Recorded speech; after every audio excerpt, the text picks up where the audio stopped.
Students and welcome back to आपके अपने channel Nitesh Tiwari e learning में। आज हम बात करने वाले हैं अपने लेखन कला, शहरी जीवन और ऑल चैप्टर आपके जो इंपॉर्टेंट क्वेश्चन आंसर्स की सीरीज है, शॉर्ट एंड लॉन्ग क्वेश्चन सारे के सारे इस वीडियो में आपके कवर करवा दी जाएंगे। साथ ही साथ एक मैप की वीडियो आने वाली है बहुत जल्द, लगभग 1-2 घंटे में मैं डाल दूंगा इस वीडियो के बाद ही, और उसमें सारा मैप कवर होगा। साथ ही साथ एक सरप्राइज आपके लिए रहेगा जो थंबनेल के साथ ही आपको पता चल जाएगा कि ऐसा क्या आने वाला है। और सब कुछ अगर आपने साल भर कुछ भी नहीं पढ़ा है, बस मेरी जो वीडियोस है मैप की और इंपोर्टेंट क्वेश्चन आंसर की एमसीक्यू की देख के चले जाओ, आपके 90% तो सच बता रहा हूं कहीं नहीं गए। साथ ही साथ चैनल पर नए हो चैनल को सब्सक्राइब कर लो और बेल आइकन को यार जरूर दबा दो। देखिए पहला क्वेश्चन आपका जो मेसोपोटामिया में से आता है कि भाई पूछ लेता है मेसोपोटामिया का अर्थ क्या होता है। देखिए मेसोपोटामिया यूनानी भाषा के दो शब्दों मेसोस यानी मध्य, दोनों बात याद रखना। मेसोस का मतलब होता है मध्य, पोटेमोस का मतलब होता है यानी नदी, इन दोनों से मिलकर बना है। और मेसोपोटामिया दजला और फरात, यहां पे रहेगा दजला, ठीक है, दजला और फरात नदी जो आपकी है इन दोनों के बीच का क्षेत्र आपका कहलाता है। आपका है कि मेसोपोटामिया के लोग कौन सी भाषाओं का प्रयोग करते थे। मेसोपोटामिया के लोग कई भाषाओं का प्रयोग करते थे, जिसमें आपका सबसे पहली और सबसे पुरानी ज्ञात भाषा, याद रखना, सबसे पहली और सबसे पुरानी ज्ञात भाषा आपकी सुमेरियन थी, जिसे सुमेरी लैंग्वेज भी कहा गया। दूसरी आपकी 2400 ईसा पूर्व में आपकी सुमेरी की जगह अक्कदी ने ले ली। किसने ले ली? अक्कदी। और अक्कदी को अक्कदियन भी कहा जाता है। क्या कहा जाता है? अक्कदियन। तो एक ही बात है। तीसरी भाषा आपकी यहां पर थी 1400 ईसा पूर्व के आसपास अरामाइक भाषा का प्रवेश शुरू हो जाता है, जिसमें अरामाइक एक नई भाषा, और साथ ही साथ वो लोग हिब्रू, कौन सी, साथ ही साथ वहां पर हिब्रू का भी प्रचलन बाद में होता है। तीसरा आपका क्वेश्चन है कि हड़प्पा सभ्यता, और सबसे इंपॉर्टेंट क्वेश्चन में से एक है, ये है आपका, इसको तो जरूर ही करके जाइए कि मेसोपोटामिया की दुनिया को सबसे बड़ी देन क्या है। देखिए मेसोपोटामिया की दुनिया की सबसे बड़ी देन है उसकी काल गणना, उसकी क्या? काल गणना और गणित की परंपरा। दूसरा 1800 ईसा पूर्व के आसपास कुछ पट्टिकाएं, पट्टिकाएं मतलब गीली मिट्टी की कुछ आपकी पट्टिकाएं, जिनमें गुणा, भाग, चक्रवृद्धि, ब्याज, वर्गमूल की कुछ सूचनाएं मतलब उसमें दी गई है कि भाई ऐसा वहां पर होता था। इसके साथ आपका मेसोपोटामिया वासियों ने हमें ज्ञात हुआ कि पृथ्वी के चारों ओर जो है वो चंद्रमा परिक्रमा करता है, और उसके अनुसार जब वह परिक्रमा पूरा कर लेता है, तो इस बात को डरा हाईलाइट करके समझ लो कि पृथ्वी के चारों ओर चंद्रमा जब परिक्रमा करता है तो पूरे वर्ष को जब हम कहते हैं तो उसको हम 12 महीनों में, 4 आपके हफ्तों में विभाजित करते हैं। इसके साथ साथ 1 महीने में 24 घंटों में, और 1 घंटे को 60 मिनट में विभाजित करते हैं। अगर देखो इसमें सही गलत वाला एक क्वेश्चन आ जाता है, मैंने देखा हुआ एग्जाम में आता है कि भैया वो बोल देगा कि पृथ्वी के चक्कर सूर्य लगाता है और उसके अनुसार 12 महीने होते, बच्चा फंस गया। 12 महीने देखा, पृथ्वी देखा, आंसर लगा दिया, बट भाई कौन चक्कर लगा रहा है? पृथ्वी के चक्कर चंद्रमा लगा रहा है, ना कि सूर्य। इस बात को समझना, मैंने क्वेश्चन और बनवा दिया। इसके साथ क्वेश्चन नंबर आपका 4 जिसमें पॉइंट बनेगा, सूर्य और चंद्र ग्रहण घटित होने पर वर्ष, मास मतलब वर्ष मतलब 1 साल, मास मतलब महीने, और दिन के अनुसार उनका हिसाब रखना, गणित करना शुरू कर लिया, गणना करना शुरू कर लिया गया।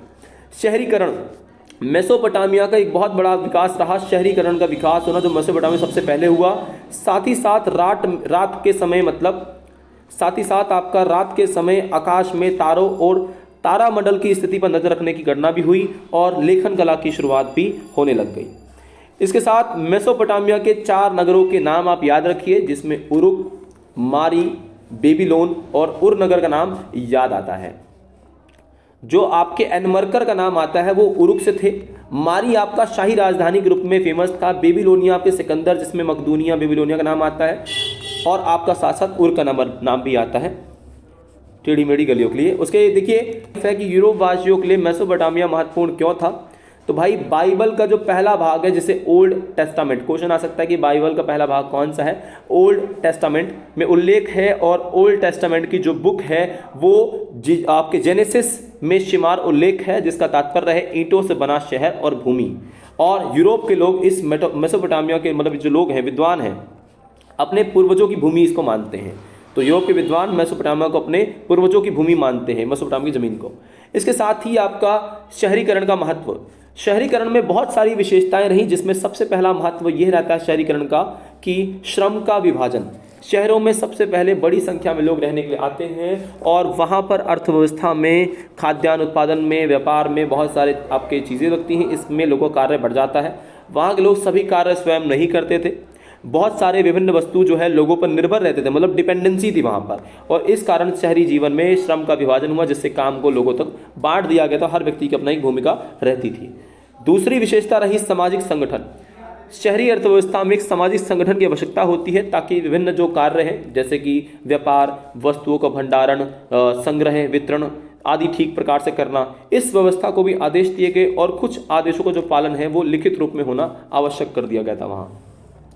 अगला क्वेश्चन जो आपको आता है कि मेसोपोटामिया में माल को आपके ले जाने वाले और जाने के साधनों का उल्लेख कीजिए, कैसे ले जाया जाता था। देखिए, मेसोपोटामिया में खाद्यान्न का एक समृद्ध भाग था और वहाँ परंतु खनिजों का अभाव था। याद रखना, खाद्यान्न अच्छा था लेकिन खनिजों का अभाव था।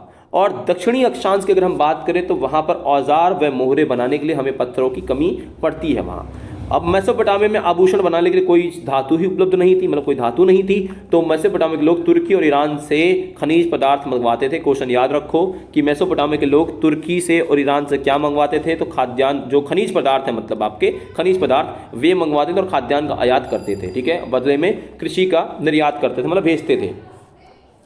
मेसोपोटामिया में व्यापार का सामान का आयात निर्यात एक प्रकार से बड़े लेवल पे बैलगाड़ी के माध्यम से होता था, तो भाई काफ़ी खर्चीला था, क्योंकि जब बैलगाड़ी को भाई ले जाते थे तो पशुओं के चारे की जरूरत पड़ती थी तथा पशुओं के सामान ढुलाई के लिए चारे की आवश्यकता होती, और काफ़ी खर्चा इसमें आ जाया करता था। इसलिए मेसोपोटामिया के लोग जो है वो सामान का आयात निर्यात के लिए जल परिवहन का प्रयोग करते थे, और जल परिवहन आज भी सस्ता सबसे बड़ा माध्यम था और पहले भी परिवहन का सबसे सस्ता माध्यम रहा। फरात नदी उन दिनों व्यापार के लिए विश्व मार्ग के रूप में प्रसिद्ध थी। क्वेश्चन आ सकता है कौन सी नदी विश्व मार्ग के लिए उस समय प्रसिद्ध थी, तो फरात नदी आपकी प्रसिद्ध थी। अगला क्वेश्चन आपका आ जाता है कि मेसोपोटामिया में भौगोलिक अवस्था जो है वो उसका वर्णन करना है। तो देखो भैया, मेसोपोटामिया जो आज के ज़माने में है वो इराक गणराज्य का हिस्सा है। दूसरा, मेसोपोटामिया में पूर्व में हरे भरे भाग आपके हरे भरे रहे, ऊंचे आपके मैदान, ठीक है, पर्वत आपकी श्रृंखलाएं वहाँ रही। साथ ही साथ यहाँ पे झरने, जंगली फूल, अच्छी फसल के लिए पर्याप्त वर्षा, और लगभग 7000 ईसा पूर्व से लेकर 6000 ईसा पूर्व के वहाँ खेती की शुरुआत हो गई थी, मतलब आज से लगभग 8000 या लगभग 9000 साल पहले की बात कर लें। साथ ही साथ मेसोपोटामिया के उत्तरी भाग में स्टेपीज घास के मैदान थे, और इसलिए यहाँ खेती से ज़्यादा पशुओं को आजीविका का साधन माना जाता है। क्योंकि देखो, यहाँ खेती के मैदान थे, खासकर घास के मैदान, मतलब रहे खेती तो नहीं, तो वहाँ पर पशुओं को पाला जाना शुरू हुआ। और सर्दियों में वर्षा के वक्त जो भेड़ बकरी है, यहाँ उगने वाली छोटी छोटी झाड़ियों और घास को अपना भरण पोषण वो कर लिया करती थी, और उससे उनको बेच करके या उनकी खालों को निकाल के ये लोग अपना कर लिया करते थे। मेसोपोटामिया का दक्षिणी भाग रेगिस्तान था। याद रखो कौन सा भाग, दक्षिण भाग। वहाँ हर जगह सबसे पहले नगरों का विकास हुआ, और दक्षिण भाग से ही लेखन कला का उदय होता है। इसी के साथ इस क्षेत्र में फरात जो आपकी फरात और दजला जो नदी है, दोनों उपजाऊ मिट्टी लाती है और यहाँ सिंचाई को काम कर देती है, और नदियों में मछलियों की कोई कमी नहीं थी। गर्मियों में खजूर के पेड़ बहुत फला फूला करते थे वहाँ पर। अगला क्वेश्चन ये काफ़ी आता है कि उर नगर की क्या विशेषता रही। तो भाई देखो, उर नगर आपका जो रहा वहाँ नगरीय पद्धति का अभाव था, मतलब नगरों में नियोजन पद्धति का अभाव था। गलियाँ टेढ़ी मेढ़ी घुमावदार थी, घरों का आकार एक जैसा नहीं रहा। टेढ़ी मेढ़ी गलियों का मतलब है जो गलियाँ ऐसे ऐसे आपकी होती हैं, सीधी नहीं होती हैं। जैसे अगर आप दिल्ली के अगर कभी आए हो, दिल्ली में लाल बाग के क्षेत्र ऐसे होते हैं, या बहुत ज़्यादा मतलब आज़ादपुर के ऐसे क्षेत्र आपको मिल जाएंगे, या इससे भी ख़राब बहुत सारे जो धारावी मुंबई की है वहाँ आपको टेढ़ी मेढ़ी गलियाँ मिल जाएंगी। जल निकासी व्यवस्था, आज के ज़माने में अगर हम बड़े शहरों की बात करें तो वहाँ घर पहले बना दिए गए हैं कई जगह पे, और बाद में नालियाँ बनाई जा रही है, सेम वहाँ पर भी था। लेकिन अगर हमारे हड़प्पा सभ्यता की बात करें, जो कि 12th में आप पढ़ेंगे, वहाँ पे ऐसा नहीं था। वहाँ पे सब कुछ बढ़िया तरीके से बनाया गया था। दरवाजों का निर्माण, उर नगर में कमरों के अंदर रोशनी खिड़कियों से नहीं बल्कि उन दरवाजों से आती थी जो आंगन में खुला करते थे, जो आंगन की तरफ खुला करते थे, और इससे घरों में जो एक प्रकार से गोपनीयता है वो बनी रहती थी आपकी। अंधविश्वास वहाँ था कि भाई घर निर्माण के समय वे लोग क्या कहते हैं, अपनी दहलीज को बड़ा कर लिया करते या ऊंचा कर लिया करते, ताकि उनको लगता कि इससे धन संपत्ति जो है वो आएगी, और सामने का दरवाज़ा किसी दूसरे घर की तरफ नहीं खुलना चाहिए। ना खुले तो सौभाग्य प्रतीक है। अगर आपने किसी घर के सामने अपने दरवाज़ा खोल दिया तो असौभाग्य है, और नहीं खोला तो सौभाग्य है। अब कब्रिस्तान, नगरवासियों के लिए एक कब्रिस्तान था, और जिसमें शासकों तथा अन्य लोगों की समाधियाँ पाई गई हैं। कुछ लोग अपने घरों के फर्श में नीचे दफनाए गए हैं, तो मतलब इस प्रकार का प्रचलन भी वहाँ देखने को मिलता है। साथ ही यह कहना क्यों सही होगा कि खाना बदोश आपके जो पशुचारक रहे वो निश्चित रूप से शहरी जीवन के लिए खतरा है? बिल्कुल खतरा है, क्योंकि खाना बदोश जो पशुचारक हैं वे निश्चित जीवन जो शहरी जीवन है उसके लिए पर्याप्त थे ही नहीं, क्योंकि वो एक जगह से दूसरी जगह जाते थे। पहला तो यही है कि शहरी जीवन को खराब कर रहे हैं। दूसरा, किसानों के बीच में और गडरिया जो मतलब पशुचारक है उनके बीच में खाना बदोश, उनके बीच में झगड़ा हुआ करता था। और झगड़े के कई रीजन थे, जिसमें गडरिये कई बार क्या करते, भेड़ बकरियों को अपना पानी पिलाने के लिए उनके खेतों से गुजर जाते। अब खेतों से गुजर जाने से बड़ी मात्रा में जो पशु थे वो एक तो खा लेते फसलों को, दूसरा चलने की वजह से फसलें खराब भी हो जाती थी। और साथ ही साथ गडरिये कई बार गांव वालों के इकट्ठा मालों को लूटने के लिए उन पर हमला कर देते। और कई बार जो बस्ती के लोग हैं वे भी पशु चारकों का रास्ता रोक देते थे और उन्हें अपने पशुओं को नदी तक, नहर तक ले जाने नहीं दिया करते, तो इसलिए दोनों में झड़पें लगभग हुआ करती थी। साथ ही साथ क्वेश्चन अगला प्रश्न हमारा रहेगा, तो देखिए मारी नगर जो है व्यापार के आधार पर आपका समृद्ध और शक्तिशाली केंद्र था। यहाँ से लकड़ी और तांबा आदि जो है नावों द्वारा फरात नदी के रास्ते दक्षिण और तुर्की सीरिया जो है वहाँ ले जाया जाता था। खासकर मारी नगर के जो अधिकारी है लदे माल की जांच करते थे और माल के बदले में जो भी आपका मान बनेगा उसका 10% माल का ले लिया करते थे। और इस प्रकार मारी नगर जो है व्यापारिक समृद्धि के लिए जाना गया, और ये इसका आंसर रहेगा। साथ ही साथ अब हमारा चैप्टर नंबर आपका है थर्ड, जिसके इंपोर्टेंट क्वेश्चन आंसर्स करवाएंगे हम। देखिए थर्ड में आपको सबसे पहले जानना जरूरी है कि आपका रोमन साम्राज्य 3 महाद्वीपों में फैला था, जिसमें यूरोप है, पश्चिमी एशिया है और उत्तरी अफ्रीका है। इन 3 क्षेत्रों में आपका रोमन साम्राज्य फैला हुआ था। रोमन साम्राज्य के बारे में जानकारी के क्या स्रोत हैं, ये दूसरा महत्वपूर्ण क्वेश्चन हमारा आता है कि भैया रोमन साम्राज्य के बारे में हम कैसे जान सकते हैं कि रोमन साम्राज्य कैसा रहा। देखिए 3 हमारे पास कुछ मुख्य स्रोत आते हैं, जिसमें पहला है पाठ्य सामग्री। इसमें शामिल समकालीन जो व्यक्ति हैं उनके द्वारा लिखा गया काल इतिहास, पत्र, व्याख्यान, प्रवचन, कानून इत्यादि शामिल है। दूसरा दस्तावेज है, इसमें शामिल है कि भैया जो आपके पत्थर लिखे गए हैं या शिलालेख लिखे गए हैं या पांडुलिपियां हैं तो उन दस्तावेजों में आपकी आती है। तीसरा भौतिक अवशेष भी हैं, जिसमें आप कह सकते हैं कि जो खुदाई के दौरान जो मिट्टी मिले हैं या आपका इमारतें मिली हैं, सिक्के, बर्तन मिले हैं, तो वे इसके अंतर्गत आते हैं। इस माध्यम से हम रोमन साम्राज्य को जान सकते हैं। साथ ही साथ यह क्वेश्चन काफी बनता है कि भाई रोमन साम्राज्य में गणतंत्र या रिपब्लिक का क्या महत्व था। देखिए रोमन जो साम्राज्य रहा वहां रिपब्लिक एक ऐसी व्यवस्था थी जिसमें वास्तविक सत्ता सीनेट नामक एक निकाय के था। सीनेट का मतलब लोगों का समूह जो है वहां है, और सीनेट में धनवान परिवारों के एक छोटे से समूह का बोलबाला रहता था, जिन्हें अभिजात कहते थे। व्यवहारिक तौर पर अगर हम देखें तो भैया गणतंत्र जो है वहाँ और अभिजात वर्ग की सरकार का शासन सीनेट नामक संस्था के माध्यम से चलता था। और गणतंत्र की वहाँ स्थापना आप बता देंगे, वहाँ लगभग गणतंत्र 509 ईसा पूर्व से आपका 27 ईसा पूर्व तक लगभग चला। लेकिन 27 ईसा पूर्व में आपके जूलियस जो सीजर हैं, आपके जूलियस सीजर, उसके दत्तक पुत्र अधिकारी आपके ऑक्टेवियन ने क्या किया, तख्ता पलट कर दिया और सत्ता अपने हाथों में ले ली, और ऑगस्टस नाम से जो आपका रोमन सम्राट बन बैठा वो। और आपको याद रखना है कि सीनेट की सदस्यता जीवन भर चलती थी। इसके लिए जन्म की अपेक्षा धन और पद की और प्रतिष्ठा का महत्व मिलता था। मतलब वहाँ पे भारतीय समाज की तरह जातीय व्यवस्था वाला सीन नहीं था। अगर आपने धन इकट्ठा कर लिया है तो आपका स्थिति बदल सकता है। उसके बाद प्रिंसिपेट क्या था, तो देखिए अगस्टस ने क्या किया, 27 ईसा पूर्व में जो राज्य की स्थापना करी गणतंत्र को खत्म करके, उसे ही प्रिंसिपेट कहा गया। रोमन साम्राज्य में कितने चरणों में बांटा गया है? रोमन साम्राज्य को हम देखते हैं 2 चरणों में, एक पूर्ववर्ती और एक परवर्ती है। तो इसमें तीसरी शताब्दी और तीसरी शताब्दी के बाद की बात की गई है, जिसमें अगर हम कहें तो इसमें 2 चरण हैं, जिसमें तीसरी शताब्दी से जो मुख्य भाग आपका संपूर्ण भाग है वह आपका पूर्ववर्ती साम्राज्य है, और उसके बाद तीसरी शताब्दी के बाद का समय जो है वो परवर्ती साम्राज्य का काल कहा जाता है। इस बात को याद रखिएगा। साथ ही साथ रोमन साम्राज्य की सेना की विशेषताएं क्या थी, ये काफ़ी दफ़ा क्वेश्चन आया हुआ है, और पिछले साल के भी अगर आप देखना चाहते हैं आपके पेपर सॉल्व एनुअल एग्जामिनेशन, आप जाइए प्लेलिस्ट में आपको वीडियोस मिल जाएंगी। हमारे चैनल में ज़रूर क्वेश्चन हमने सॉल्व करवा रखे हैं। देखिए यहाँ पर रोमन सेना एक व्यावसायिक सेना थी, जिसमें प्रत्येक सैनिक को वेतन दिया जाता था, मतलब सैलरी मिलती थी। बड़ी बात, सेना में प्रत्येक व्यक्ति को 25 साल तक काम करना पड़ता था। सेना साम्राज्य में सबसे बड़ी जो एक एकल निकाय अगर सैनिकों की रही तो वो 6 लाख सैनिकों की थी, और रोमन सेना के पास निश्चित रूप से सम्राटों का भाग्य निर्धारित करने की शक्ति थी। मतलब कभी भी किसी भी सम्राट की सत्ता को ये बदल सकते थे। सेना में एक प्रकार से सेना जो सीनेट है वो सेना से घृणा करते थे, क्योंकि सेना हिंसा करती थी, इसलिए सीनेट अभिजात वर्ग जो थे वो सेना से घृणा करते थे। साथ ही साथ आप कहेंगे कि बलात् भर्ती वाली सेना से आप क्या समझते हैं, तो बलात् भर्ती वाली सेना का मतलब यहाँ ये है कि इसमें कुछ वर्ग या समूह के व्यस्त पुरुषों को अनिवार्य रूप से सेना भर्ती करना ही होता था। भैया आपको करना ही पड़ेगा, सेना में सेवा देनी ही पड़ेगी। जैसे आज के ज़माने में कोरिया जैसे देश क्षेत्रों में जहाँ 2 से 3 साल या 4 साल वहाँ सेना में उन्हें कार्य करना ही पड़ता है। इजराइल में भी इस प्रकार की प्रथा है। गृह युद्ध से आप क्या समझते हैं, तो गृह युद्ध जो है एक दूसरे जो देश एक देश है उसमें संघर्ष की ठीक विपरीत स्थिति होती है, जिसमें संघर्ष एक देश के अंदर होता है, ना कि किसी देश के साथ कोई संघर्ष होता है। इस बात को याद रखना। क्वेश्चन नंबर आपका अगला है, दिनारियस क्या है और रोमन साम्राज्य को हेरोल्ड के राज्य से प्रतिवर्ष कितना आपका दिनारियम के बराबर मतलब आमदनी होती थी। दिनारियम पहली बात तो चांदी का एक सिक्का है जो कि लगभग 4.5 ग्राम विशुद्ध आपका चांदी है, विशुद्ध वर्ड यूज कर रहा है। और रोमन साम्राज्य में आपका हेरोल्ड नाम का जो आपका मतलब राज्य है, वहां से प्रतिवर्ष हमें 54 लाख दिनार आपका दिनारियम की लगभग बराबर आमदनी हुआ करती थी। इस बात को भी याद रखना। क्वेश्चन नंबर आपका 10 है कि रोमन सम्राट घनी आबादी वाले विशाल साम्राज्य पर किस प्रकार शासन और नियंत्रण में सफल हुए थे। देखो भाई, पहली बात तो यह है कि संपूर्ण साम्राज्य जो है वो दूर दूर के अनेक इलाकों में स्थापित थे और जिनके द्वारा समस्त साम्राज्य का नियंत्रण रखा जाता था। भूमध्य सागर की अगर हम बात करें तो तटों पर स्थापित जो बड़े शहरी केंद्र, जिसमें सिकंदरिया था, एंटीओक था, साम्राज्य के नियंत्रण रखने के मूल आधार रहे। इसके साथ वहां पर इन्हीं शहरों के द्वारा सरकार प्रांतीय और सामाजिक जो ग्रामीण क्षेत्र है वहां पर कर लगाती थी, सफल हो पाती थी और जैसे साम्राज्य को अधिक धन संपदा मतलब पैसा वैसा मिल पाता था। स्थानीय जो उच्च वर्ग के लोग हैं वहां कर वसूलने में और अपने क्षेत्रों के प्रशासन में सक्रिय सहायता भी किया करते थे, जो अपने आप में बहुत महत्वपूर्ण भूमिका वहां रही।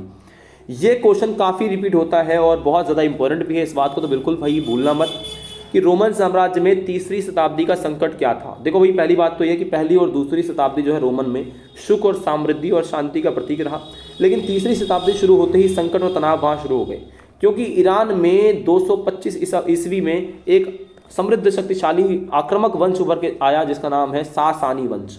और सासानी वंश जो होता है वह क्या कहता है, उसका एक शासक होता है जिसका नाम है शाहपुर प्रथम। उसने आक्रमण किया और लगभग 60,000 रोमन सैनिकों को मार दिया, ऐसा उसने दावा किया। और रोमन साम्राज्य की पूर्वी राजधानी एंटीओक पर कब्जा कर लिया उसने। और कई जो जर्मन मूल निवासी जनजातियां हैं जिसने राइन नदी पार किया और डैन्यूब नदी की तरफ बढ़ना शुरू कर दिया और उन प्रांतों में मतलब एक प्रकार से सीमा बार बार हमले करना शुरू करा। और इस कारण रोमन वासियों को डैन्यूब से आगे बढ़कर क्षेत्र को छोड़कर जाने में विवश होना पड़ा कि भैया आप तो ये भी मारने लगे दोनों तरफ से। इस समय रोम के सम्राट जो हैं वो निरंतर युद्ध में करते रहे, लेकिन रोमन वासी विदेशी बर्बर कहते थे। यहाँ पर ये चीज़ रही। साथ ही साथ ये लास्ट पॉइंट वेरीफाई करता है कि वहाँ संकट तो था, क्योंकि 47 वर्षों में जो आपके 25 सम्राट हैं वो सत्ताहीन हुए, मतलब 47 वर्षों में 25 जो लोग हैं वो सम्राट बने थे और इसी अवधि में साम्राज्य को बेहद तनाव की स्थिति से गुजरना भी पड़ा था। रोमन साम्राज्य में सामाजिक विशेषताओं की विवेचना, मतलब रोमन साम्राज्य में समाज कैसा था। देखिए, रोमन साम्राज्य में एकल परिवार का चलन रहा, जिसमें विशेषता और इसमें पति पत्नी और उसके बच्चे का ही मतलब स्थान रहता था, ज़्यादा लोग नहीं होते थे और अविवाहित बच्चा रहता था। परिवार में दास शामिल थे, तो रोमन साम्राज्य में व्यस्क पुत्र अपने पिता के परिवार के साथ ही रहते थे। आपके व्यस्क का मतलब है, ठीक है, मतलब शादीशुदा नहीं रहता था, व्यस्क नॉर्मल रहता था, मगर दासों को परिवार का हिस्सा माना जाता था। और महिलाओं का संपत्ति का अधिकार, तो महिलाओं को संपत्ति का पूरा अधिकार था और पिता की मृत्यु के बाद संपत्ति की स्वतंत्रता पूर्व वो मालिक बन सकती थी। तलाक देना आसान था, मतलब तलाक देना वहाँ आसान था। देखिए, आज भी यूरोपियन जो हैं वहाँ तलाक देना काफ़ी आसान है और पति पत्नी द्वारा सिर्फ विवाह भंग करने के इरादे से सूचना देनी काफ़ी होती थी वहाँ पर कि भाई हम शादी खत्म कर रहे हैं।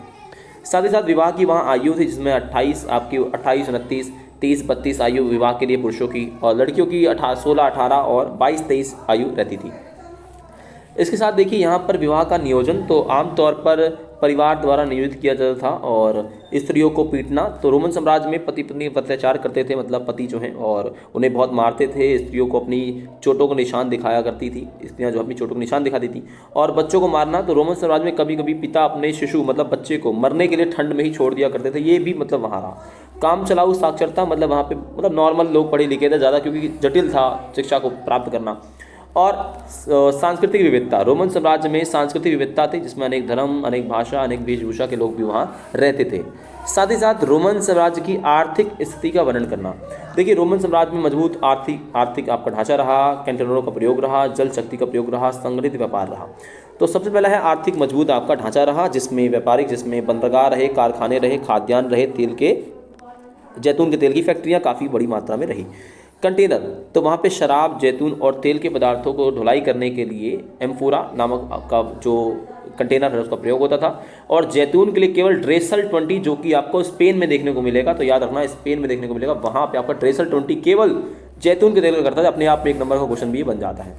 जल शक्ति का प्रयोग, रोमन साम्राज्य में जल शक्ति का प्रयोग विभिन्न प्रकार से होता था और स्पेन के सोना चांदी की जो खदानें हैं वहाँ पे जल शक्ति खुदाई के लिए किया जाता था। संगठित व्यापार और बैंकिंग व्यवस्था रही, तो रोमन साम्राज्य में एक संगठित व्यापार और बैंकिंग व्यवस्था की, जिसमें मुद्रा का लेन देन काफ़ी आसान हुआ और लोगों का व्यापार करना भी आसान रहा। अब रोमन साम्राज्य में दासों की स्थिति क्या रही, तो देखिए बहुत बुरा हाल था, जिसमें ऑगस्टस के शासनकाल में अगर हम देखें तो 75 लाख जनसंख्या में से 30 लाख जो लोग हैं वह सीधा सीधा दास रहे। दासों को पूंजी निवेश समझा जाता था। उच्च वर्ग के लोग दासों को क्रूरतापूर्वक मतलब व्यवहार करते थे। दासों पर नियंत्रण रखने के लिए विशेष ध्यान रखा जाता था। दासों को छोटे छोटे जो इकाई है उनमें बांट दिया जाता था ताकि उन पर ध्यान दे सके कौन काम कर रहा है कौन नहीं, कौन काम चोर है। और दास प्रजनन पर भी जोर देते थे ये लोग, ठीक है। खासकर दासों को नियंत्रित करने के लिए उनके शरीर पर लोहे से दाग दिया जाता ताकि अगर कोई दास भाग जाए तो पता लगा दिया जाए कि भैया हमारा दास है। इस प्रकार की मतलब चीज़ें लगभग रही। जैसे मैंने कहा कि दास प्रजनन पर भी जोर होता था, तो ये पॉइंट भी आप इसमें बना सकते हैं। तो ये आपका 3rd चैप्टर रहा। अब आपका चैप्टर नंबर आपका 5, क्योंकि 4 नहीं आ रहा है, तो भैया यायावर साम्राज्य के बारे में जान लेते हैं। देखिए यायावर जो साम्राज्य रहा वह लगभग वास्तविक रूप में एक घुमक्कड़ लोगों का हम कह सकते हैं समूह था, घुमक्कड़ थे। और मध्य एशिया के मंगोल जिन्होंने 13वीं और 14वीं शताब्दी में एक विशालकाय साम्राज्य की स्थापना की, जो कि चंगेज़ खां रहे और साम्राज्य के मतलब संस्थापक। और साथ ही साथ यहाँ पे चंगेज़ खां साम्राज्य यूरोप और एशिया के महाद्वीप में विस्तृत करते हैं। यायावर साम्राज्य की अवधारणा की अगर हम बात करते हैं थोड़ा सा विरोधात्मक है, क्योंकि भाई अगर यायावर है आज यहाँ है और कल यहाँ है तो सोचो ये फिर साम्राज्य कैसे बना रहा है। तो ये अपने आप में थोड़ा सा अतिशयोक्ति लगता है कि ये झूठ रहा हो, लेकिन है वास्तविकताएं हैं, जिसमें आपको बताना है कि मध्य एशिया के मंगोलों ने पार महाद्वीपीय, पार का मतलब है एशिया और यूरोप तक अपना जो साम्राज्य है वो बना लिया। और काफ़ी भयानक इनका सैनिक तंत्र रहा। कैसा रहा? काफ़ी भयानक इनका सैनिक तंत्र रहा। इस बात को भी हम समझ सकते हैं। साथ ही साथ यायावर साम्राज्य के बारे में जानकारी के क्या स्रोत हैं, तो एक तो इतिवृत्त है जो कि राजा के लगभग लिखवाया जाता, राजा लिखवाता था। यात्रा वृतांत, अगर कोई यात्री है, कोई इतिहासकार है, कहीं से जा रहा है, गुजर रहा है, तो उसने लिख दिया। इसमें चीनी यात्री है, मंगोली है, फारसी है, अरबी है, आपके ये लोग लिखवाते थे। साथ ही साथ चीनी, मंगोलियाई, अरबी, फारसी, तालवी, लैटिन, फ्रेंच और रूसी जो स्रोत है वहाँ पे पारगमन मंगोलिय साम्राज्य के विस्तार के बारे में भी महत्वपूर्ण जानकारी हमें मिलती है। इसके साथ देखिए मध्य एशिया में यायावर जो आपका साम्राज्य है उसकी विशेषता क्या रही। देखिए 13वीं और 14वीं शताब्दी में इन्होंने पार महाद्वीपीय मतलब एशिया से यूरोप तक अपने महाद्वीपीय अपने साम्राज्य का विस्तार करते हैं। इसके साथ साथ ये लोग क्या करते हैं कि उस साम्राज्य को यूरोप एशिया जैसे मैंने बताया और कृषि पर आधारित कृषि साम्राज्यिक जो साम्राज्यिक निर्माण है उसकी तुलना में शायद मंगोल के जो लोग हैं वे दीनहीन रहे थोड़े से, और जीवन जो है वो जटिल जीवन दूर कर एक सामान्य जो सामाजिक व्यवस्था है उसमें प्रवेश में जीवन बिता रहे। लेकिन यहाँ पर इन्होंने क्या किया, अलग थलग थोड़े से रहे ये लोग, और यहाँ के निवासी मतलब जो पशुचारकों में मतलब प्रकार से रहे, और थोड़ा सा इन्होंने प्रयास किया कि अच्छा ये करें। मतलब इन समाजों में अनेक विश्व के जो देश हैं उन्हें संपर्क इन्होंने साधा और उनके ऊपर अपना प्रभाव छोड़ा इन्होंने लोगों ने, और बहुत कुछ सीखा जिनके वे प्रकार से महत्वपूर्ण अंग भी रहे। तो इस बात को भी आप याद रख सकते हैं। साथ ही साथ क्वेश्चन आता है कि बर्बर वर्ड किसके लिए यूज़ किया गया, काफ़ी बार एग्जाम में आता है।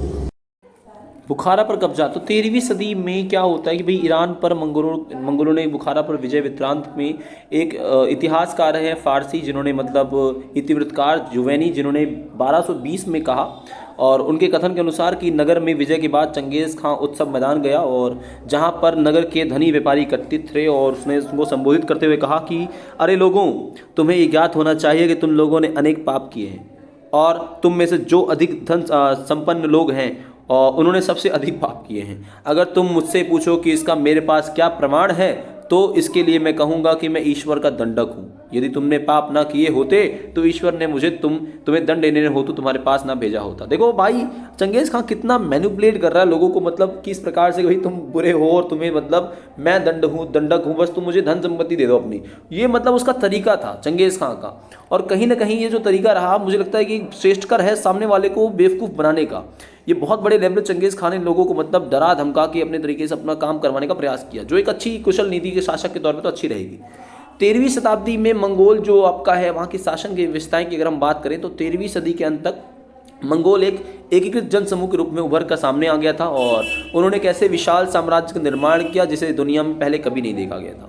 उन्होंने अत्यंत जटिल सामाजिक समाजों का शासन किया। उन्होंने अपने इतिहास, अपनी संस्कृति, अपने नियम भी बनाए। हालांकि मंगोलों का अपने साम्राज्य के क्षेत्रों पर राजनीतिक प्रभुत्व तो रहा, कब्जा तो रहा, लेकिन संख्या में वे अभी भी कम ही रहे। देखिए चंगेज़ खां के बारे में अवश्य क्वेश्चन आता है कि चंगेज़ खां कौन था और उसकी सैन्य उपलब्धियां, साथ में क्वेश्चन बन जाता है। देखिए चंगेज़ खां का जन्म अगर हम बात करें तो आपका 1162 में होता है और मंगोलिया में। प्रारंभिक नाम इनका तेमुजिन होता है और 1206 में इन्होंने क्या किया, जमुखा और नेमंग जो लोग हैं उनको निर्णायक युद्ध में पराजित कर दिया। और तेमुजिन ने क्या किया, स्टेपी यहाँ पर है, जो स्टेपी क्षेत्र है यहाँ पे, ये नहीं है, स्टेपी क्षेत्र वहाँ पर राजनीतिक प्रभावशाली व्यक्ति के रूप में ये उभरा। और चंगेज़ खान ने उस समय खुद को समुद्री खान या सार्वभौमिक खान जो है उसकी जो उपाधि है वो धारण कर ली और मंगोलों का जो महानायक है वो घोषित किया गया कि भाई मंगोलों का महानायक चंगेज़ खान है। साथ ही साथ चंगेज़ खान का अगर हम विश्व इतिहास में क्या स्थान है तो देखिए चंगेज़ खान एक महान शासक है और उसने मंगोलों को संगठित किया, चीनियों के द्वारा शोषण से मुक्ति दिलाई, साथ ही साथ पार महाद्वीपीय साम्राज्य बनाया और व्यापार के रास्तों तथा व्यापार जो बाजार है उसको पुनर्व्यवस्थित किया और शासन बहुजातीय किया, बहुभाषिक किया, बहुत धार्मिक किया। देखो कितनी सारी ये डिफरेंशिएशन कर रहा है। और अब मंगोल एक स्वतंत्र राष्ट्र है, मतलब अब इंडिपेंडेंट है, किसी का गुलाम नहीं है। और चंगेज़ खान वहाँ पे राष्ट्र नायक के रूप में वहाँ आराध्य व्यक्ति। इस लाइन को याद रखना कि चंगेज़ खान वहाँ पे राष्ट्र नायक के रूप में। मैं कुछ पॉइंट्स को हाईलाइट कर रहा हूँ, उनको भूलो मत, क्योंकि ये क्वेश्चन आपके कथन और कारण में से बन सकते हैं। चंगेज़ खान की सैनिक उपलब्धियाँ क्या रही, इसको हम जानेंगे, काफ़ी इंपॉर्टेंट है। देखो चंगेज़ खान की पहली सैनिक उपलब्धि रही कुशल घुड़सवार सेना। उनके पास बहुत बड़ा दस्ता था कुशल घुड़सवार सेना का, जिसके माध्यम से वो किसी भी युद्ध को पर एक बदल के निर्णायक भूमिका निभा सकते थे। तीरंदाजी बहुत अद्भुत कौशल उनके पास रहा, जिसमें दूर से भी निशाना अगर वो लगाएं तो सटीक निशाना लगा करता था। मौसम के बारे में जानकारी, मान लीजिए ठंडा आपका स्थान है, गर्म स्थान है, तो उन्हें पता है भैया किस मौसम में कैसा मौसम चेंज होने वाला है और हमें कैसी रणनीति बनानी चाहिए। तो ये कितनी अच्छी रणनीति है। उसके बाद घेराबंदी, किस प्रकार से अपनी सेना को, विरोधी ग्रुप को उसको घेर लेना है, उसको अपने कब्जे में कर लेना है, यह बात। और साथ साथ नेफ्ता बमबारी की शुरुआत हुई, जिसमें उन्होंने बम का प्रयोग करना शुरू किया और हल्के चारणों का जो हल्के उपकरण है, जो हथियार है, उनको यूज़ करना शुरू किया, जिसके माध्यम से सामने वाली सेना को वो हरा सके। साथ ही साथ चंगेज़ खान के वंशजों की उपलब्धियां क्या रही। देखो पहली बात तो ये रही कि बहुत सारी जातियां, धर्मों के लोग जो हैं और प्रशंसकों में हथियारबंद जो सेना है उन्होंने भर्ती कर लिया था। उनकी बहुत जातियां, बहुत भाषिक, बहुत धार्मिक और अपना संविधान का कोई भय नहीं था, बाह्य संविधान का कोई भय नहीं था। साम्राज्य निर्माण की महत्वाकांक्षा की पूर्ति के लिए अनेक समुदाय बटे हुए थे, लोगों का एक परिसंघ बनाया गया, समूह बनाया गया। साथ ही साथ अंततः मंगोल साम्राज्य भिन्न भिन्न वातावरण में परिवर्तित किया गया और मंगोल साम्राज्य के जो संस्थापक की प्रेरणा एक प्रभावशाली शक्ति बनी रही, मतलब चंगेज़ खान एक प्रभावशाली शक्ति बनी रही। इसके साथ उन्होंने विविध मतों, आस्था रखने वाले लोगों को सम्मिलित कर लिया, जिसमें शुरुआती अगर हम बात करें तो शमन रहे, फिर बौद्ध हुए, फिर ईसाई और लास्ट में इस्लाम को मानने वाले भी शासक रहे। लेकिन उन्होंने कभी भी अपने मत को सामने वाले पे थोपा नहीं। भाई ये हवाबाज बाइकर पता नहीं क्या ही है, क्या ही बोले, इतना आवाज़ किस किस होती पूछो मत। देखिए यहाँ पर मंगोलों के लिए चंगेज़ खान की उपलब्धियाँ, मंगोल के लिए अगर हम चंगेज़ खान का बात करें तो सबसे महान और राष्ट्र नायक रहे और निम्नलिखित उपलब्धियाँ उनके पास रही, जिसमें मंगोल एक संगठित किया, उन्हें मंगोलों को संगठित किया, लंबे समय से चले आ रही कबीलाई संघर्ष और लड़ाइयाँ समाप्त की, चीनियों के द्वारा शोषण से मुक्ति दिलाई। साथ ही साथ उन्होंने समृद्ध बनाया और शानदार पार महाद्वीप मतलब एशिया और यूरोप तक अपने साम्राज्य विस्तार किया, रास्तों को, बाजारों को दोबारा बनाया और जिनसे वेनिस के मार्को पोलो की तरह दूर के यात्री भी वहां आने को मजबूर हुए, आकर्षित हुए और आए। चंगेज़ खान ने इन परस्पर विरोधी जो चित्रों का आपका कारण रहा, एकमात्र परिप्रेक्ष्य की हम बात करें तो उन्होंने हमें यह सोचने पर मजबूर करते हैं कि किस तरह से एक प्रभावशाली दृष्टिकोण अन्य को पूरी तरीके से मिटा सकता है। मतलब अगर कोई चीज़ बहुत प्रभावशाली है तो दूसरी विचारधारा को, दूसरे लोगों को किस तरीके से मिटा सकती है। तैमूर एवं चंगेज़ खान के वंशज के बीच में क्या संबंध है। देखो 14वीं शताब्दी की अगर हम बात करें तो राजा तैमूर एक विश्वव्यापी राजा की महत्वाकांक्षा रखता था और स्वयं को राजा घोषित करने में संकोच का अनुभव किया, क्योंकि वह चंगेज़ खान का वंशज नहीं था। जब उसने अपनी संप्रभुता की घोषणा की तो अपने को चंगेज़ खानी परिवार के दामाद के रूप में प्रस्तुत करने का प्रयास किया और उसने खुद को घोषित कर दिया। यह क्वेश्चन काफ़ी ज़्यादा आता है कि यास क्या है और यास की क्या भूमिका रही। तो देखो यास जो है प्रारंभिक रूप से यासक लिखा जाता था, यसाक, और इसमें चंगेज़ खान ने 1206 में कुरिलताई में लागू इसे किया था और इसका मतलब है विधि या ज्ञप्ति या आदेश एक प्रकार का है जो कि विनियमन है, जैसे आखेट, सेना और डाक प्रबंधन में इसका प्रयोग होता है। मंगोल शासन की अगर हम बात करें तो यास की भूमिका काफ़ी महत्वपूर्ण है, जिसमें 1206 में कुरिलताई में इसे लागू किया। विधि या ज्ञप्ति, आदेश या फिर आखेट, सैन्य, डाक प्रणाली में संगठन विनियमन में इसका प्रयोग हुआ। अर्थ में अगर हम बात करें तो परिवर्तन के कारण 13वीं सदी के मध्य में अनेक मंगोलों द्वारा एकीकृत साम्राज्य का निर्माण गठन हुआ। इसके साथ साथ उनके द्वारा जटिल जो शहरी सामाजिक समाजों का और शासन और संख्यात्मक अल्पसंख्यक जो वर्ग है उनका भी, साथ ही साथ अनेक पहचान विशिष्टता रक्षा के लिए यास पवित्र नियम माना गया। यास अपने पूर्वज चंगेज खां की विधि जो संहिता है उसको कहकर प्रजा पर लागू करते थे। यास में समान आस्था रखने वाले मंगोलों को संयुक्त किया। चंगेज खां व उसके वंशजों को निकट लाया और यास ने वंशजों को कबीलाई पहचान बरकरार रखा। उन्हें पराजित लोगों को नियम पर लागू करने का जो विश्वास है वह भी दिया। ये चंगेज खां का मतलब यास की रही।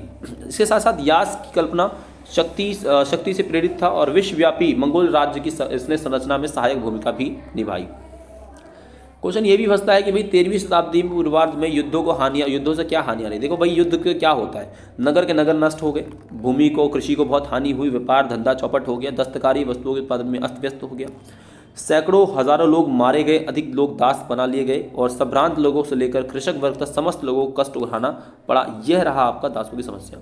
एक बोनस क्वेश्चन आपका रहेगा कि मंगोल के पतन जो मूल कारण क्या रहे। तो संख्या में पहली बात तो बहुत कम थे, अपनी प्रजा की अपेक्षा सभ्यता में भी बहुत सभ्य भी नहीं रहे, आपसी विरोध और सभ्यता को विजित क्षेत्रों को सही से संभाल नहीं पाना और धर्मों को अपनाना, बहुत अन्य धर्मों को अपनाना, यह आपका 5वें चैप्टर के क्वेश्चन रहे। अब हम बात कर लेते हैं आपके 3 वर्गों की। 3 वर्गों में आपके कौन कौन से क्वेश्चंस आते हैं और क्या आपके टॉपिक इंपॉर्टेंट है उसकी हम जरूर बात कर लेते हैं। देखिए पहली बात तो 3 वर्गों में अगर हम बात करें तो आपका पादरी वर्ग था, अभिजात वर्ग था और कृषक वर्ग था। इनकी हम बात कर लेते हैं।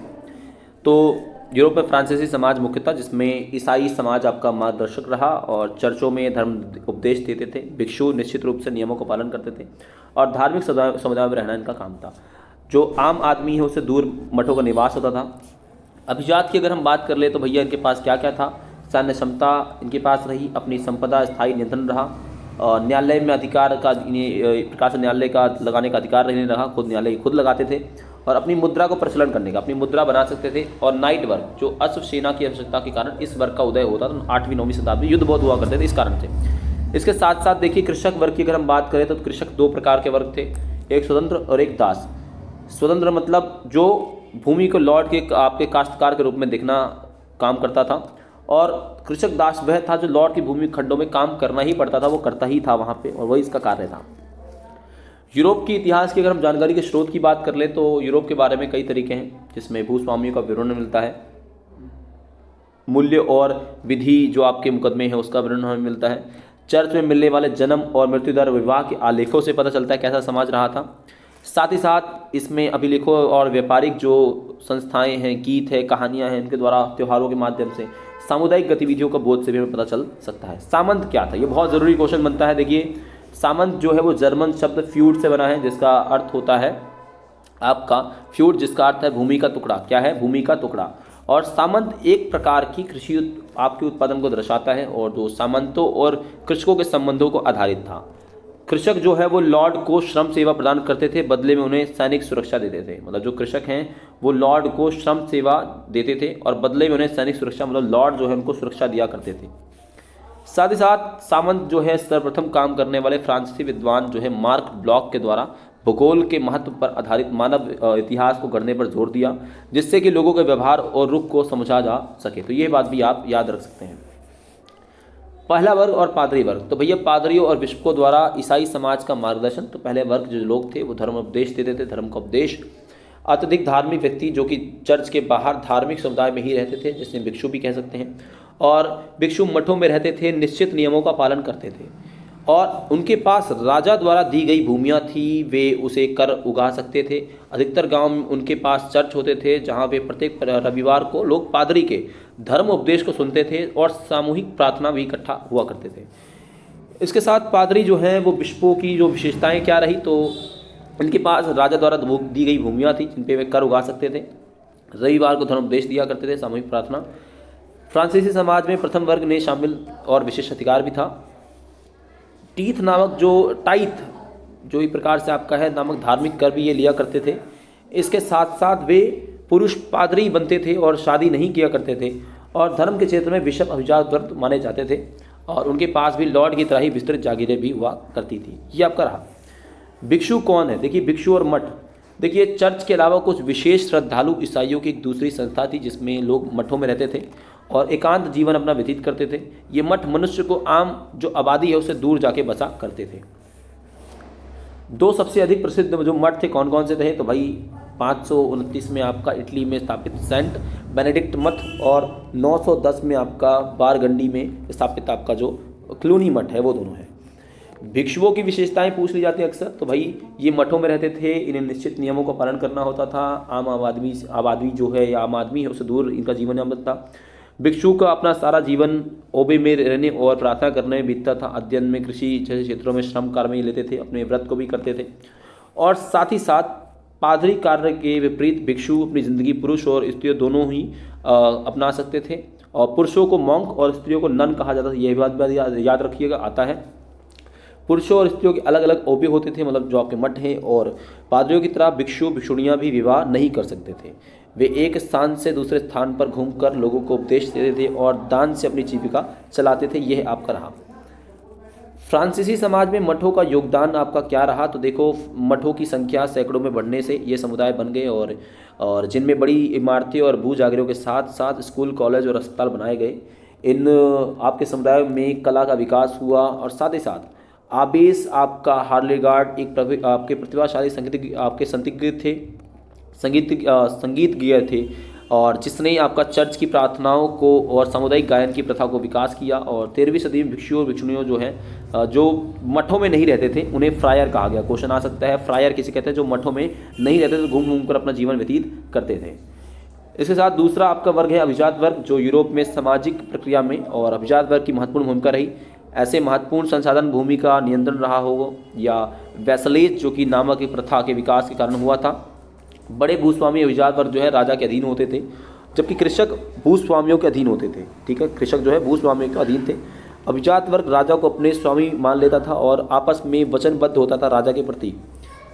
अब सनियोर या लॉर्ड कौन थे? देखिए वो भाई लॉर्ड एक ऐसे शब्द से निकला जिसका अर्थ होता है रोटी देने वाला। दास मतलब वासल्स, रक्षा करता, और बदले में वह उनके प्रति निष्ठावान रहता। इन संबंधों में व्यापक रीति रिवाजों और शपथ को लेकर के बात की जा सकती है कि भैया ऐसा था। अभिजात वर्ग की विशेषता की बात करें तो अभिजात वर्ग एक विशेष हैसियत रखते थे। उनकी संपदा स्थायी तौर पर नियंत्रण होता था। वे अपनी सैन्य क्षमता बढ़ा सकते थे और अपनी संपत्ति सामंती सेना थी। वे अपने स्वयं का न्यायालय लगा सकते थे, यहाँ तक कि अपनी मुद्रा भी प्रचलित करवा सकते थे। और वे अपनी भूमि पे सबसे अगर कह सकते हैं व्यक्तियों से मालिक, मतलब अपनी भूमि के मालिक भी हुआ करते थे।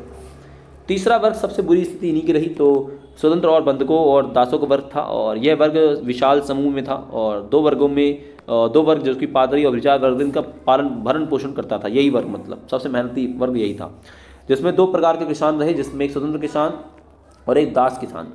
स्वतंत्र किसान भी काम करता था लॉट पे, लेकिन जो आपका काम मतलब बटाई में काम कर लिया करता था। और दास जो है वो गुलामी में करता, उसकी कोई ज़मीन खास खुद की नहीं होती थी। मतलब स्वतंत्र कृषकों की भूमिका देखो, स्वतंत्र किसान जो है वो भूमि को लॉर्ड के काश्तकार के रूप में देखते थे, और पुरुषों को सैनिक सेवा में योगदान आवश्यक होता था देना, कम से कम आपका 40 दिन। कृषकों के परिवारों को जो लॉर्ड की जागीर है वहाँ पे काम करना पड़ता था। सप्ताह के कम से कम 3 या उससे अधिक कुछ न कुछ करना ही पड़ता था। इस श्रम से होने वाला उत्पादन जिसे श्रम अधिशेष कहते हैं। क्वेश्चन आ सकता है श्रम अधिशेष क्या है, तो भैया जो कम से कम लॉर्ड के घर में 3 या उससे अधिक दिन काम करना पड़ता था हफ्ते में, वो श्रम अधिशेष था। इसके अतिरिक्त तो उनमें से अन्य जो श्रम कार्य थे, जैसे गड्ढा खोदना, जलाने के लिए लकड़ियाँ इकट्ठा करना, या बाढ़ बनना, या सड़कें बनाना, इमारतों की मरम्मत करना, उम्मीद की जाती थी कि उनके लिए कोई भी मजदूरी उन्हें नहीं मिली, मतलब फोकट में ही काम करवा लिया करते थे इनसे, जो कि एक प्रकार का भाई शोषण ही है। खेतों में मदद करने के अतिरिक्त स्त्रियों और बच्चों के अन्य कार्य भी करने पड़ते थे। वे सूत काटते, कपड़ा बुनते, मोमबत्ती बनाते, लौट के उपयोग हेतु अंगूर के रस का निकालते, मदिरा का तैयार करते। तो मतलब बहुत सारे काम थे, एक प्रकार का गुलाम मान लीजिए आप। टैली क्या था, तो राजा द्वारा कृषकों पर लगाया जाने वाला एक प्रकार का प्रत्यक्ष कर था, जिसे टैली कहा गया है। इसके साथ देखिए यहाँ पर कृषकों के परिवारों को लॉर्ड की जागीरों पर काम करने के लिए सप्ताह में कम से कम 3 या उससे अधिक कुछ समय देना पड़ता था, जिसे श्रम अधिशेष जैसा हमने ऊपर बात की। यह क्वेश्चन अलग से बन जाता है। कृषिदास देखो, ये वे कृषक थे जो लॉर्ड के स्वामित्व में ही कार्य करते थे और कृषिदास कहलाते हैं। क्वेश्चन आता है आपका कि 11वीं शताब्दी तक यूरोप में विभिन्न प्रौद्योगिकी बदलाव क्या आते हैं, तो देखो भाई लकड़ी के जो हल है उसके स्थान पर लोहे के भारी नोक वाले हल का प्रयोग होता है। पशुओं के गले में स्थान पर कुछ जुआ अब जो कंधे वहाँ बनने लग गया, और घोड़े के जो खुरों पर कुछ अब लोहे के नाल लगानी शुरू हुई। कृषकों के लिए वायु और जल शक्ति का प्रयोग हुआ। संपीड़कों और चक्कियों में भी वायु तथा जल शक्ति का प्रयोग हुआ। साथ ही साथ 2 खेतों की व्यवस्था के स्थान पर 3 खेतों की व्यवस्था का प्रयोग हुआ। कृषि में तेजी से विकास हुआ, भोजन की उपलब्धता दुगनी हुई, कृषकों का बेहतर जीवन होने लग गया और जोतों का आकार, खेतों का आकार छोटा होने लगा क्योंकि जनसंख्या बढ़ रही है और सबसे अधिक कुशलता के साथ कृषि कार्य होना और कम श्रम की आवश्यकता और कृषकों को अन्य गतिविधियों में भी समय भी देना पड़ा।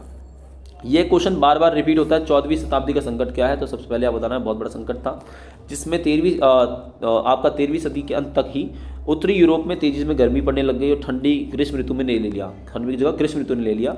पैदावार के मौसम छोटे होने लग गए और जो तूफान है, बाढ़ है, आपके लगभग नष्ट कर देते हैं चीज़ों को। सरकार को करों से आमदनी जो है वो कम हो गई। पहले की गहन जुताई जो है वो 3 क्षेत्रीय फसल चक्र से भूमि जो है वो कमज़ोर हो गई क्योंकि 3 चक्र आप भूमि का इस्तेमाल कर रहे थे। साथ ही साथ चारागाहों की भी कमी होने लगी, पशुओं की संख्या भी कम हुई, जनसंख्या वृद्धि के कारण जो है संसाधन बहुत ज़्यादा कम पड़ने लग गए। तो ये सारे के सारे पॉइंट 14वीं शताब्दी का संकट है, जिसमें आपका 1315 से लेकर 1317 में यूरोप में भयंकर अकाल और 1320 में तो भाई क्या हुआ, अनेक पशु जो हैं वो मरने लगे। ऑस्ट्रिया और साइबेरिया, जो आपके साइबेरिया है, वहाँ पे चांदी की खदान में चांदी की कमी होने लग गई और धातु मुद्रा जो है वो भी प्रभावित हुई और व्यापार भी प्रभावित हुआ। जल स्रोतों के साथ चूहे और ब्यूबोनिक जो आपके फ्लैग जैसी महामारी भी आई, लाखों लोग से ग्रसित हो गए और विनाश लीला शुरू हो गई, मंदी का दौर शुरू हो गया। मजदूरों की संख्या में कमी आई, इससे मजदूरों की दर में भी 250% तक की वृद्धि हुई। राजनीतिक परिवर्तन देखिए, नए राज्यों का उदय हुआ क्योंकि राज्य कमज़ोर हो गया। अब उसके जो सामंत थे, नई चीज़ें आती हैं तो संगठित स्थायी सेना, स्थायी आपके नौकरशाह, राष्ट्रीय आपकी जो प्रणाली स्थापित करने में आरंभ शुरू हुआ। बोनस क्वेश्चन इसमें यही है कि शासक अब पिरामिड से शिखर पर नहीं था, राजभक्ति, विश्वास, आपसी निर्भरता पर टिकी थी। अब व्यापक जो दरबारी समाज और आश्रयदाता है उसमें अनुयायी तंत्र का केंद्र बिंदु अब यहाँ पे बन चुका था। चैप्टर नंबर आपका 7 है जिसमें बदलती हुई सांस्कृतिक परंपराएं। इसमें टॉपिक थोड़े ज़्यादा हैं लेकिन कुछ ही क्वेश्चंस को हमें करना है। मैं आपको पीडीएफ बाकी स्क्रॉल करके दे देता हूं, तो कुछ क्वेश्चंस को आप रफली पढ़िएगा, कोशिश ज़रूर करिएगा। देखिए यहाँ पर 14वीं से 17वीं शताब्दी में यूरोप में आए परिवर्तन की जानकारी हमें दीजिए। तो क्या क्या परिवर्तन आते हैं? सबसे पहला परिवर्तन अगर हम बात करें तो 14वीं से 17वीं सदी में यूरोप में अनेक जो नगर हैं उनकी संख्या बढ़ी थी, अनेक जो प्रकार के नगर हैं विकसित हो रहे थे, यह भी हुआ। साथ ही साथ आपके नगरों में स्वयं जो लोग हैं वो गाँव से अधिक सभ्य आपके समझने लगे थे, गाँव के लोग, मतलब नगर के लोग। और फ्लोरेंस हो गया, वेनिस हो गया, रोम जैसे जो नगर है वो कला और विद्या के केंद्र बन गए। नगरों को, राजाओं को, चर्च को थोड़ी भी स्वायत्तता मिली और अमीर अभिजात वर्ग जो आपके हैं उन्हें कलाकारों को आश्रय देने शुरू हो जाते हैं। और साथ ही साथ मुद्रा और मुद्रण के आविष्कार शुरू होते हैं, देशी जो पुस्तकें हैं वो देश विदेश में जाना शुरू होती हैं। प्रत्येक व्यक्ति तो अपनी इच्छा के अनुसार धर्म चुन सकता था और पृथ्वी का केंद्र, और वैज्ञानिकों ने इसका खंडन कर दिया। तो ये थोड़ा सा मतलब कि पृथ्वी केंद्र में नहीं है, ये परिवर्तन आए थे। अब क्वेश्चन है कि 14वीं शताब्दी में यूरोपीय इतिहास की जानकारी के मुख्य स्रोत क्या हैं? देखो यार, यूरोप की जानकारी के मुख्य स्रोत बहुत सारे हैं, जिसमें से अगर हम बात करें तो पहले कि भैया जो सामग्री जिसमें दस्तावेज हैं, मुद्रित पुस्तकें हैं, मूर्तियाँ हैं, भवन हैं, वस्त्र हैं, और यूरोप वासियों के जो अभिलेखागार हैं, अमेरिका के अभिलेखागार हैं, चित्रकला है, आपकी संग्रहालय है, वहाँ पर ये चीज़ें हमें देखने को, जैसे ही आप देख रहे हैं ऐसी चीज़ें हमें देखने को मिलती हैं जो वहाँ के इतिहास के बारे में, समाज के बारे में बताती हैं।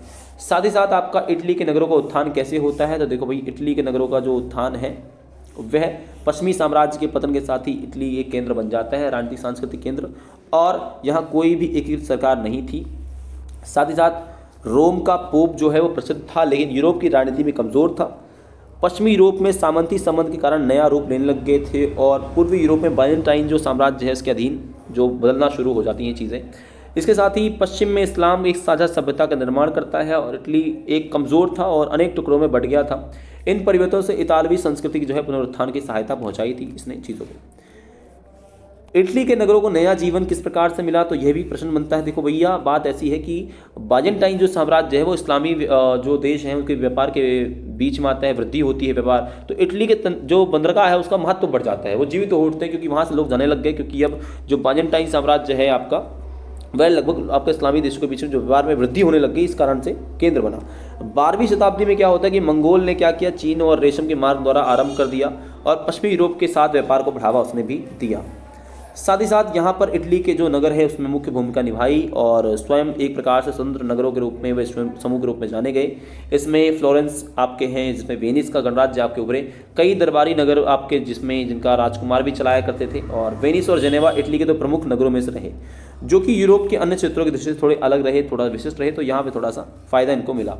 साथ ही साथ धर्म के ठेकेदार जो सामंत वर्ग हैं वो राजनीति में नहीं थे, और दरबारी नगर जिनके शासन राजकुमार खुद स्वयं चलाते थे, तो ये थोड़ी सी चीज़ें वहाँ पर देखने को मिली और नागरिकता की भावना भी वहाँ पनपी।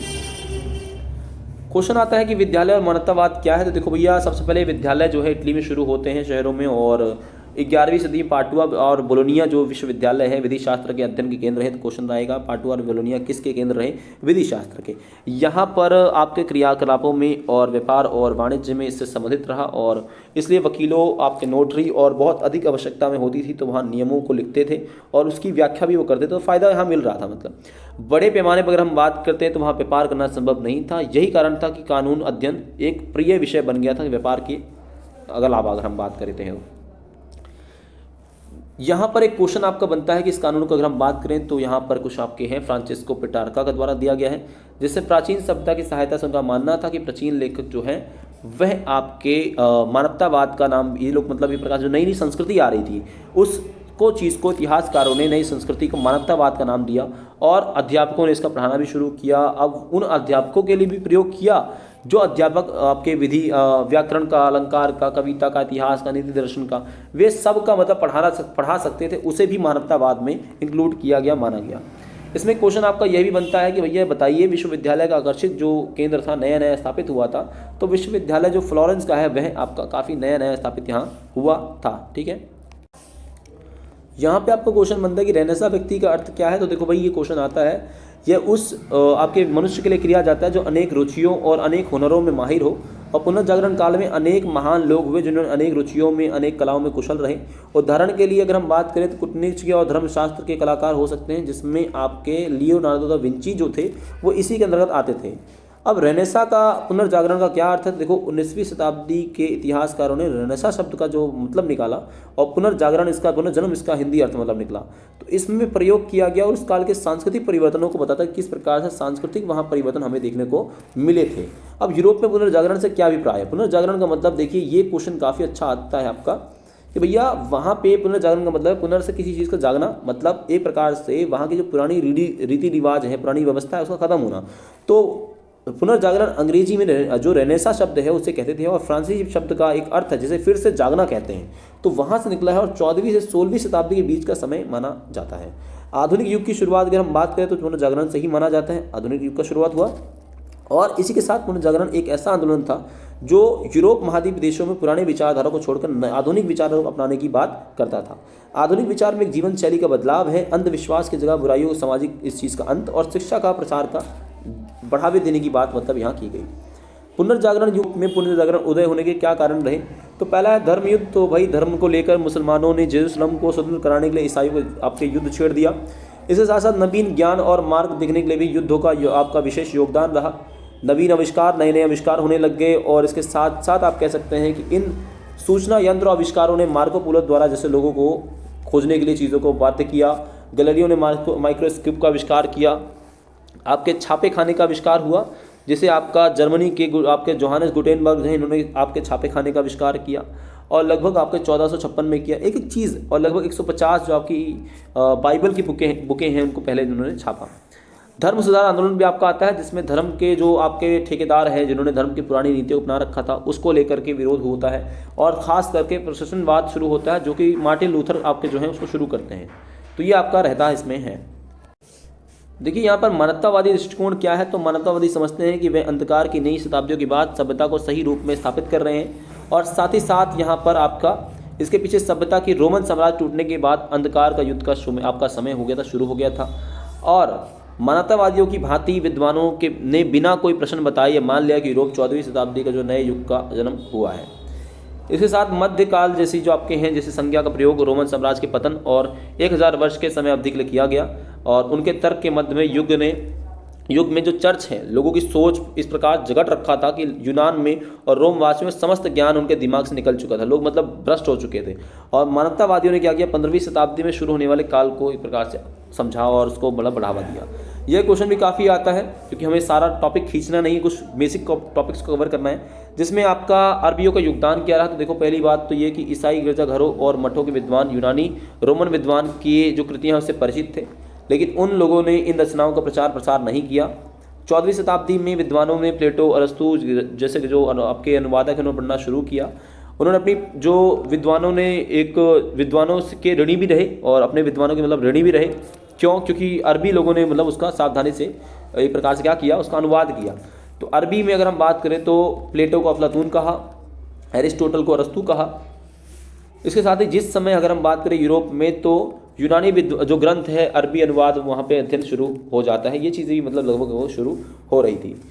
इसके साथ ही उस समय यूनानी विद्वान, अरबी या फारसी विद्वान आपस में जो कृतियाँ हैं उसका अनुवाद कर रहे थे ताकि यूरोप के लोगों के बीच प्रसार किया जा सके, जाया जा सके। जो ग्रंथ, प्राकृतिक ग्रंथ जो कि गणित, खगोल विज्ञान, औषधि विज्ञान और रासायनिक विज्ञान के थे, उसे भी संबंधित थे। और मुसलमान लेखकों ने भी इटली को दुनिया में ज्ञानी माना जाता है, जिनमें अरबी के हकीम और मध्य एशिया के बुखारा के दार्शनिक इब्न सीना, आयुर्विज्ञान के लेखक अल राजी सम्मिलित थे। स्पेन के अरबी दार्शनिक आपके इब्न रुशद ने दार्शनिक ज्ञान और धार्मिक विश्वासों के रहे तनाव को समझने की चेष्टा की। उनकी पद्धति को ईसाई चिंतकों द्वारा भी अपनाया गया था। तो ये कुछ चीज़ें मतलब परिवर्तन देखने को हमें मिले। ये क्वेश्चन वेरी वेरी इंपॉर्टेंट है, जिसमें यूरोप काल जो पुनर्जागरण काल है उसमें महिलाओं की क्या स्थिति रही। तो देखो भैया, महिलाओं की स्थिति एक समान नहीं थी। सामान्य रूप से अगर देखें तो नागरिकता के आदर और महिलाओं से दूर रखा गया था। इसके साथ ही इस सामाजिक जीवन की अगर हम बात करें तो यहाँ पर आपका अभिजात वर्ग और संपन्न परिवार के पुरुषों का प्रभुत्व रहा, वहाँ पर प्रमुख रहे, घर परिवार में उन्हीं का निर्णय माना जाता था। इसके साथ ही उस समय जो लोग हैं अपने लड़कों को ही शिक्षा देते थे ताकि वह परिवार की व्यावसायिक चीज़ों को संभाल सकें, जीवन की आम जिम्मेदारियां उठा सकें। कभी कभी वे अपने छोटे लड़कों को धार्मिक कार्यों के लिए भी चर्च में भी भेज दिया करते थे और पुरुष दहेज मिलने वाले धन को अपने कारोबार में लगा देते। महिला को कोई अधिकार नहीं था कि अपने पति को वो कोई धन और कारोबार चलाने के लिए सलाह दे या राय दे। ये मतलब महिलाओं की थोड़ी स्थिति वहाँ खराब रही थी इस पर। दो परिवार जो है विवाह संबंध में कारोबार जो है उसको बढ़ाने के लिए, मैत्री को सुदृढ़ करने के लिए शादी वादी किया करते थे। यदि पर्याप्त दहेज ना मिले तो फिर असंतोष जो लोग हैं वो अपनी बीवी को ही मठों में भेज देते भिक्षुणी बनने के लिए। देखो कितना मतलब वहाँ पे भी ये लालच और इस प्रकार की व्यवस्थाएं थी। इस प्रकार सामाजिक जीवन में महिलाओं की भागीदारी बहुत सीमित थी और उनकी भूमिका परिवार चलाने से लेकर ही सीमित रही, ज़्यादा कुछ खास नहीं। लेकिन कुछ विशेष महिलाएं रहीं जिनके नाम जरूर याद रखना। एक आपकी इसाबेला दइस्ते है और एक कसांद्रा फेदेले हैं। तो इनका नाम याद रखिएगा, जो उन्होंने बहुत अच्छी भूमिका निभाई थी। यहाँ पर टॉपिक हमारा है कि चर्च पर प्रहार किया गया। चर्च पर क्यों प्रहार किया गया? क्योंकि भाई चर्च क्या कर रहा था कि इंग्लैंड में टॉमस मोर और हॉलैंड जैसे इरेस्मस जो मानना था कि चर्च एक लालची संस्था है जो मनचाहे ढंग से लोगों को एक प्रकार से क्या करी, पैसा बटोर रही है। और पादरी लोग क्या कर रहे हैं, लोगों से धन ठग रहे हैं और जो सरल तरीका पाप स्वीकार होती है, एक दस्तावेज बेचने लग गए हैं और इसके माध्यम से व्यक्तियों को उनके द्वारा दिए गए सभी पापों से छुटकारा मिल सकता है। ईसाइयों को बाइबल के स्थानीय भाषाओं में छपे अनुवादों से पता चला कि धर्म ऐसी प्रथाओं की आज्ञा ही नहीं देता कि किसी प्रकार कोई पाप रोकती है, कोई पत्रवत्र मिलता ही नहीं है। मतलब इस प्रकार की चीज़ें हैं। राजा तथा किसान तथा राजाओं में चर्च के प्रति असंतोष था, क्योंकि देखो चर्च राजा के मामले में भी हस्तक्षेप करता था और किसानों को भी शोषित किया करता था। उसके रीज़न देखो, यहाँ पर यूरोप के लगभग प्रत्येक भाग में किसानों ने चर्च द्वारा लगाए गए विभिन्न प्रकार के करों का विरोध किया और इसके साथ राजा भी उनके कामकाज से हस्तक्षेप से दुखी था। और मनुवादियों ने उन्हें यह बताया कि चर्च की न्यायिक और वित्त शक्तियों का आधार कॉन्स्टेंटाइन अनुदान नामक एक दस्तावेज से है। मतलब और इस दस्तावेज में प्रथम ईसाई जो रोमन सम्राट है कॉन्स्टेंटाइन द्वारा जारी किया गया था। मतलब उसके चीज़ें जो थी उसको ये मान रहे थे। और प्रथम रोमन जब सम्राट आपका रहा जो ईसाई सम्राट, वो आपका कॉन्स्टेंटाइन था, जो कि मैं ऑलरेडी बता चुका हूँ। किसान तथा राजाओं में चर्च के प्रति असंतोष क्यों था? तो भैया उसका रीज़न ये रहा कि मानवतावादी विद्वान का मानना है कि कॉन्स्टेंटाइन का जो दस्तावेज है वो असली नहीं था, बल्कि जालसाजी द्वारा तैयार किया गया था। यह जानकारी पाकर राजाओं में खुशी की लहर दौड़ पड़ी और इस क्रम में ईसाई धर्म के अंदर जो वाद विवाद है उसको जन्म दिया और धर्म सुधार होने लगा। और इसी के साथ मार्टिन लूथर किंग जैसे लोग जो है वो उभर कर सामने जर्मनी से आते हैं और धर्म में जो भी पुरानी रूढ़ी रिवाज है, पुरानी जो अवधारणा है उसको खत्म करने की बात करते हैं। यह क्वेश्चन ज़रूर आता है, कोपरनिकस की क्रांति क्या थी? देखो ये कोपरनिकस है, इसको पहचान भी लीजिए क्योंकि आ सकता है। और कोपरनिकस की क्रांति का मतलब है कि भाई ईसाइयों का विश्वास था कि पृथ्वी जो है वो पापों से भरी हुई है और पापों की अधिकता के कारण टिकी है, और ब्रह्मांड जो है, पृथ्वी जो है ब्रह्मांड के बीचों बीच है, उसके चारों ओर सारे ग्रह चक्कर लगा रहे हैं। बस इसके उल्टा कोपरनिकस कहते हैं कि सूर्य आपका बीच में है और सारे ग्रह ऐसे दूर दूर में उसका चक्कर लगा रहे हैं। तो ये उन्होंने अपने जीवित रहते कभी कह नहीं पाए, मरने के बाद उनके जो अनुयायी थे जोशीम, वो कहते हैं इस बात को। तो कोपरनिकस कहते हैं कि गणितज्ञ, पहली बात तो वो थे स्थायी ईसाई निष्ठावान थे, मतलब अपने धर्म के प्रति काफ़ी निष्ठावान रहे। यह घोषणा कि पृथ्वी समेत सारे ग्रह सूर्य के परिक्रमा लगा रहे हैं, उसके आसपास हैं। तो कोपरनिकस अपनी पांडुलिपि, जो इसका नाम है, क्वेश्चन याद रखना ये बहुत आता है, उनकी पांडुलिपि का नाम था द रेवोल्यूशस, प्रकाशित नहीं करना चाहते थे क्योंकि वे भयभीत थे कि इससे मेरी नई खोज से परंपरावादी ईसाई जो धर्म प्रचारक हैं उनसे एक प्रकार से घोर प्रतिक्रिया सामना करना पड़ेगा। और कोपरनिकस अपनी पांडुलिपि जो है वो जोशीम रेटिकस, जो उनके अनुयायी थे, उनको सौंप दिया। और काफ़ी समय बाद खगोल शास्त्री आपके जोहानस केपलर, गैलीलियो और न्यूटन द्वारा इसे सिद्ध कर दिया गया कि बिल्कुल वो सही कह रहे थे। और ये अपना आपका क्वेश्चन आता है। क्वेश्चन यहाँ ये भी बनता है कि ब्रह्मांडीय सिद्धांत क्या है, तो जिसमें गैलीलियो ने कहा और टिप्पणी भी दी, जिसमें गैलीलियो ने एक बार टिप्पणी करी कि बाइबल जिस स्वर्ग का मार्ग आलोकित करता है वह स्वर्ग किस प्रकार चलता है, जरा बताओ। तो यह एक तर्क है ये, और उसके बारे में कुछ नहीं बताता नहीं, मतलब इस प्रकार विचारकों ने बताया कि ज्ञान विश्वास से हटकर अवलोकन का प्रयोग आधारित था, और जैसे जैसे आपके वैज्ञानिक आपकी खोजें होती गई वैसे वैसे रासायनिक शास्त्र और जीवन विज्ञान के बारे में अनेक जो हमारे ज्ञान है वो उसमें बढ़ोतरी होती रही। इसके साथ ही इतिहासकारों ने यह भी माना कि वैज्ञानिक क्रांति का नाम इसे दे दिया एक प्रकार से। अब धर्म सुधार आंदोलन आपका जो होता है, जो कि जर्मनी जो आपके सुधारक थे मार्टिन लूथर किंग, उनके द्वारा शुरू किया जाता है और एक प्रोटेस्टेंटवाद के सुधारक भी माने जाते हैं। अब सुधार के क्या कारण रहे, ये क्वेश्चन जरूर याद रखना। तो पादरियों द्वारा भोग विलास करना, पादरियों द्वारा पद को बेचना, इसके अलावा पादरी जो है वो माफ़ीनामा देने लग गए थे, वही माफ़ करा जाओ, पैसे दे दो और माफ़ हो गए। इसके साथ ही अत्यधिक कर वसूली, बहुत ज़्यादा मात्रा में पैसा लेना, यह भी कारण रहा। और कोपरनिकस की क्रांति जो थी वो द रिवोल्यूशियस जो आपका है उस बुक में रही। ये आपके रहे सारे के सारे इंपॉर्टेंट क्वेश्चन। कोपरनिकस मानते थे कि पृथ्वी, जैसा मैंने बताया, पृथ्वी जो है वो चक्कर लगा रहा है सूर्य के चारों ओर। और जोहानस केपलर की बुक का नाम भी याद रखो, कॉस्मोग्राफिकल मिस्ट्री। इसके साथ गैलीलियो केपलर जो हैं, जिसमें गैलीलियो ने आपका दूरबीन का आविष्कार किया, यह चीज़ें याद रखिएगा एक चीज़। और उनके ग्रंथ का नाम था द मोशन, गैलीलियो का था दी मोशन, आ सकता है एग्जाम में। न्यूटन आपका यह भी मनुष्य की नई संकल्पना थी, जिससे मानवतावादी जो विचारधारा है, संस्कृति, उसको बढ़ावा देने की बात करते हैं। देखो, मूल निवासियों के विस्थापन की अगर कुछ क्वेश्चन है जिसमें उपनिवेशवाद का विस्तार है, जिसको लेकर के हम बात करते हैं। तो 17वीं सदी में स्पेन, पुर्तगाल के अमेरिकी साम्राज्य का विस्तार नहीं हुआ। फ्रांस, हॉलैंड और इंग्लैंड जैसे जो दूसरे आपके दूर के इलाके रहे, व्यापारिक गतिविधियों का विस्तार करना रहा। और अमेरिका, अफ्रीका तथा एशिया में अपने उपनिवेशवाद इन्होंने स्थापित कर लिए। स्पेनी और पुर्तगालियों का प्रवास, जिसमें स्पेन और पुर्तगाल के 18वीं शताब्दी में लोग जो है अमेरिका की ओर हिस्से में तथा मध्य और उत्तरी अमेरिका के भागों में, ऑस्ट्रेलिया, न्यूजीलैंड के क्षेत्रों में यूरोप से आए अप्रवासी बसने लगे थे। इस प्रकार बहुत से मूल निवासी वहाँ के इलाकों से मजबूर हटना पड़ा, मतलब वहाँ से दूर होना पड़ा। कॉलोनी क्या होती है, तो 17वीं सदी में हम बात करते थे, महादेशों अपना प्रवास किया और यूरोप के लोगों ने ऐसी बस्तियों को या कॉलोनीज जो उनको बसाया, शासन किया, उन्हें कॉलोनी कहना या उपनिवेश का वाद कहना शुरू कर लिया उन्होंने। उपनिवेशों का देश का दर्जा, तो यूरोप में अनेक जो उपनिवेश है, उपनिवेशों के बासिंदे हैं जिसमें मात्र देश से स्वतंत्र होकर अलग हुए हैं, उन्हें राज्य या देश का दर्जा देना हासिल हो गया था। ये क्वेश्चन देखिए काफ़ी 1 नंबर 2 नंबर वाले हैं, जिसमें सेटलर क्या होता है। तो दक्षिण अफ्रीका में डच के लिए, आयरलैंड और न्यूजीलैंड और ऑस्ट्रेलिया में ब्रिटिश जो लोग हैं उनके लिए, तथा अमेरिका में यूरोप के लोगों के लिए प्रयोग किया जाता था सेटलर वर्ड को। नेटिव आता है तो भाई नेटिव वो लोग होते हैं जो अपने मौजूदा स्थान पर ही पैदा हुए हों और बहुत लंबे समय से, आरंभिक समय से रहते चले आ रहे हों। यहाँ पर 20वीं शताब्दी के आने का हम बात करते हैं तो यूरोप लोगों द्वारा अपने उपनिवेशों के बासिंदों के लिए प्रयोग किया गया था कि वो नेटिव हैं।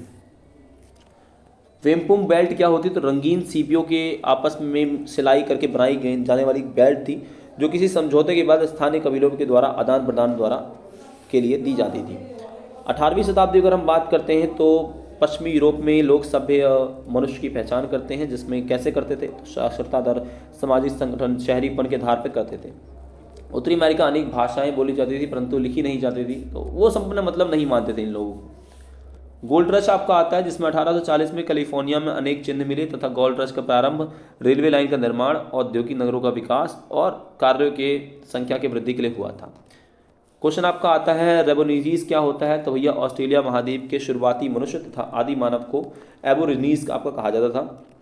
इसके साथ ही औपनिवेशिक दूसरे देशों को नियंत्रित करने वाले देशों से संबंधित और ओरल हिस्ट्री जिसमें इतिहास को लिखने या दूसरे को निर्देशित करने के लिए ताकि रिकॉर्ड इसमें किए जा सकें। साथ ही साथ सब्सिडी अर्थव्यवस्था क्या होती थी, तो इसमें ये कहा गया कि इसका मतलब था कि भाई दुनिया जो बुनियादी आवश्यकताएं हैं उसकी पूर्ति के लिए आवश्यक जो चीज़ें हैं वो उत्पादन करना चाहिए।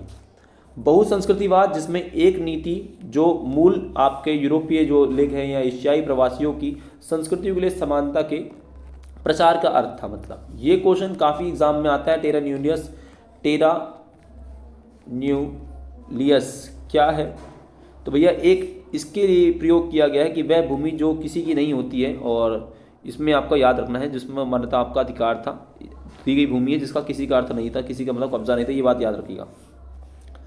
कैनबरा क्या था, तो 1911 में ऑस्ट्रेलिया की राजधानी बनाई गई और वूल व्हीट गोल्ड बनाने का सुझाव था, और जो उसका कैनबरा नाम रखा गया वह स्थानीय शब्द कैम्बरा से रखा गया था और इसका मतलब था सभा स्थल। यह क्वेश्चन एग्जाम में कई दफ़ा आता है और काफ़ी अच्छा क्वेश्चन है कि गोल्ड रश क्या है, सीधा 8 नंबर में फंसता है, इसको तो भाई समझ लो। 1840 में स्वतंत्र अमेरिका में कैलिफोर्निया में सोने के कुछ चिन्ह मिले जिन्हें गोल्ड रश कहा गया। उस अपाधाबी जो भी समस्या रही, चीज़ रही, उसको लेकर हज़ारों की संख्या में जो आतुर यूरोपीय हैं वे अपनी उम्मीदों को लेकर के अमेरिका पहुंच गए। अब इसमें क्या क्या हुआ, तो इससे काफ़ी फ़ायदे हुए, काफ़ी सारे नुकसान भी हुए, जिसमें गोल्ड रश के कारण पूरे अमेरिका महाद्वीप पर रेलवे लाइन का विकास हुआ, हज़ारों की संख्या में चीनी श्रमिकों की नियुक्ति हुई, रेलवे के साथ सामान बनाने के उद्योग की वृद्धि हुई, बड़े पैमाने पर कृषि करने वाले यंत्रों का उपयोग हुआ, संयुक्त राज्य अमेरिका और कनाडा के औद्योगिक नगरों में विकास वहाँ होने लग गया था। अब क्वेश्चन आता है कि संयुक्त राज्य अमेरिका के बाशिंदों की बेदखली, देखो उसका रीज़न यही था कि कोई बाहर से आएगा तो कब्जा करेगा ही करेगा। ब्रिटेन, फ्रांस से आए कुछ अप्रवासी जो हैं वो छोटे बेटे होने के कारण पिता की संपत्ति में कोई उत्तराधिकारी नहीं बन पाए, तो अमेरिका आके मालिक बनना चाहते थे। अब यहाँ कुछ लोग कैथोलिक और प्रोटेस्टेंटवाद जो भी समर्थक रहे उनके भी संघर्ष रहा वहाँ पे, तो यूरोप छोड़कर वापस यहाँ आ गए, तो नई जिंदगी की उम्मीद पे यहाँ पे आए थे। कैसी नई जिंदगी की उम्मीद में यहाँ आए हुए थे। इस साथ ऐसी फसलें उगाकर जो यूरोप में नहीं उगाई जाती थी, अपना मुनाफा भी कमाना चाहते थे और मूल निवासियों को बेदखल करना गलत नहीं समझते थे, क्योंकि उनके अनुसार मूल निवासी अपनी ज़मीन का उपयोग ही नहीं जानते थे। मतलब सामने वाले को बोल देंगे तुम जानते ही नहीं कुछ भी। बेदखल करने के कई तरीके थे इनके पास, तो भैया ये क्या करते, पहले धोखाधड़ी से ज़मीन ले लेते, पैसा देने का वादा खिलाफी कर देते, पैसा नहीं देते, ज़मीन बिक्री के समझौते पर दस्तखत के बाद भी मूल निवासियों को हटाने के लिए बाध्य कर दिया करते थे, और चिरोकी कबीले को खदेड़ने के लिए अमेरिकी फ़ौज का प्रयोग किया गया। ज़मीन के अंदर सीसा, सोना, खनिज के पता होने पर मूल निवासियों को उनकी इस ज़मीन से ही धकेल दिया कि भागो यहाँ से, क्योंकि उन्हें पता चला कि वहाँ पर अच्छा संसाधन है। इसी के साथ आपका उत्तरी अमेरिका के मूल निवासियों की जीवन शैली कैसी थी, तो भाई उत्तरी अमेरिका के लोगों की मूल निवासी की शैली कैसी थी, तो भैया लोग वो नदी के साथ साथ बने गांव में समूह बनाकर रहते थे। वे मछली मांस खाते थे, आपके अक्सर मांस की तलाश में लंबी यात्राएं करते थे। मुख्य रूप से जंगली भैंसा की तलाश में रहते थे या फिर घास के मैदानों में घूमते रहते थे, लेकिन अपने जानवरों को उतना ही मारते जितना खा सकें, मतलब उतना ही मारते थे। कुशल कारीगर थे और खूबसूरत कपड़े भी बना सकते थे, ये भी उनकी मतलब फैशन था, अच्छा मतलब कर सकते थे। उत्तरी अमेरिका के मूल निवासियों के लोगों के व्यवहार को देखकर, मतलब उत्तरी अमेरिका जो मूल निवासी हैं वो लोगों के व्यवहार को देखकर दुखी क्यों होते थे, क्योंकि भाई मूल निवासी जो हैं वो उनके साथ चीज़ों का आदान प्रदान करते थे, दोस्ती के उपहार देते थे, लेकिन दूसरी ओर जो हैं वे अमीरी का सपना देखते थे। कौन, जो यूरोपियंस लोग हैं, और उन्हें मछली, रोएदार खाल और माल देते थे, उन्हें मुनाफा कमाने के लिए यूरोप में बेचते थे। लेकिन कभी कभी वो क्या करते हैं कि बेची जाने वाली जो चीज़ों के दाम है पूर्ति के आधार पर साल दर साल बदलते रहते थे, और मूल निवासी इससे समझ नहीं पाते भाई क्यों कर रहे हैं, क्योंकि यूरोप के बाज़ार के बारे में उन्हें कोई ज्ञान नहीं था कि भाई क्या कितने दाम में बिक रहा है। यूरोप के व्यापारी जो है मूल निवासियों को चीज़ों के बदले कभी कुछ बहुत सारा सामान देते थे तो कभी बहुत कम दिया करते थे। मूल निवासी जो हैं यूरोपीय लोगों के लालच को देखकर भी दुखी होते थे, और यूरोप वासियों ने रोएदार खाल के लिए जो है अनेक जानवरों को हलाल करना शुरू कर दिया था, और मूल निवासी इससे बहुत ज़्यादा डरे हुए थे कि प्रकृति जो है इसका बदला हमसे लेगा। इसके साथ ही यूरोप के लोग अमेरिका क्यों प्रवास कर रहे थे, तो भैया कारण मैंने बताया, छोटा बेटा होने के बाद संपत्ति नहीं मिला करती थी इसलिए जा रहे थे अच्छी जीवन के लिए। दूसरा, वहाँ पे जर्मनी में और स्वीडन जैसे जो इलाके हैं जहाँ पे आप्रवासी जो हैं वो अन्य जब जो भी आपके वहाँ समस्याएं रहीं, जो वहाँ नहीं ज़मीन नहीं कह सकते अपनी, वो यहाँ आके अपनी ज़मीन कह सकते थे। साथ ही साथ पोलैंड और जो आपके लोग हैं वे प्रेरीज, जो कि यूरोप में ज़मीन है, उसकी तरह ही यहाँ पर एक ज़मीन पाते हैं जिसको अपना मानते थे, और साथ ही साथ बहुत बड़ी मात्रा में संसाधनों को उपजा करके लाभ भी कमा सकते थे। ये कारण इसके रहे। अगला क्वेश्चन है कि मूल निवासियों की उनकी संपत्ति ज़मीन से बेदखल करने के क्या केंद्र थे, या बेदखल क्यों किया गया। देखो, पहला तो ये है कि गयाना और अमेरिका की अपनी बस्तियों के विचार जो है वहाँ पे जागृत होने लगे, विकृत होने का समझौता हस्ताक्षर करने लगे।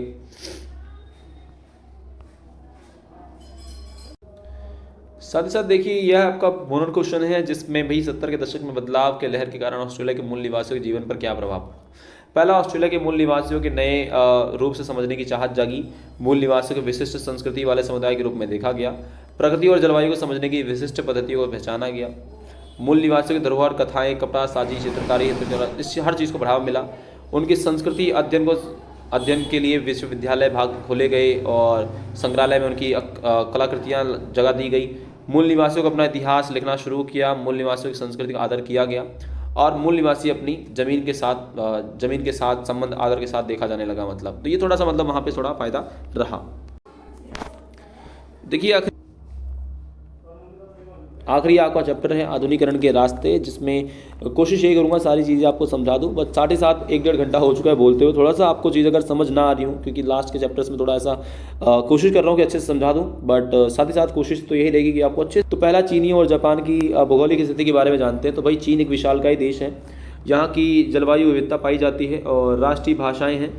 खदानों में क्षेत्रीय विविधता पाई जाती है, मतलब क्षेत्र खानों में मतलब। और यहाँ पे 3 प्रमुख नदियाँ हैं, पीली, यांगसी है, ये या है, ठीक है, या, और पर्ल, ये 3 नदियाँ हैं। जापान की बात करते हैं तो यहाँ पे जापान एक द्वीप श्रृंखला वाला देश है, जिसमें होन्शु, क्यूशु, शिकोकू, होक्काइडो 4 बड़े बड़े द्वीप हैं। इन 4 प्रमुख द्वीप शामिल हैं, जिसमें से मुख्य द्वीपों की हम 50% जो अधिक ज़मीन है वो पहाड़ी ही है। और यहाँ प्रमुख जो भाषा है जापानी है, और यहाँ बहुत सक्रिय जो भूकंप क्षेत्र है। आधुनिक जो दुनिया है उससे काफ़ी हम बात करें तो काफ़ी तेज़ है यहाँ पे जो समझ चीज़ें हैं। और जापान के समक्ष देखा जाए तो अन्य जो यूरोपीय देशों की तुलना में देखा जाए तो चीनी प्रतिक्रिया धीमी रही, और अनेक मामले में कठिनाई भी यहाँ देखने को हमें मिलती है।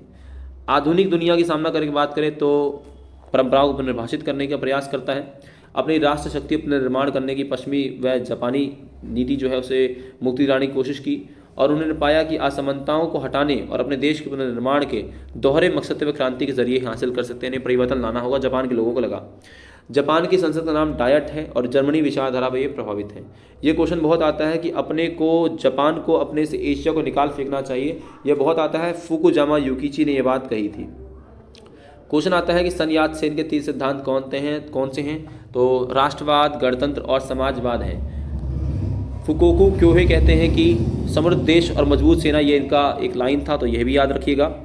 साथ ही साथ चीन में छियांग राजवंश का अंत, तो भाई 16 से लगभग आपका 44 से 1911 तक चीन में छियांग राजवंश का शासन रहा, और 1919 में शुरुआती में चीन में पूर्वी एशिया प्रभुत्व रहा इसका।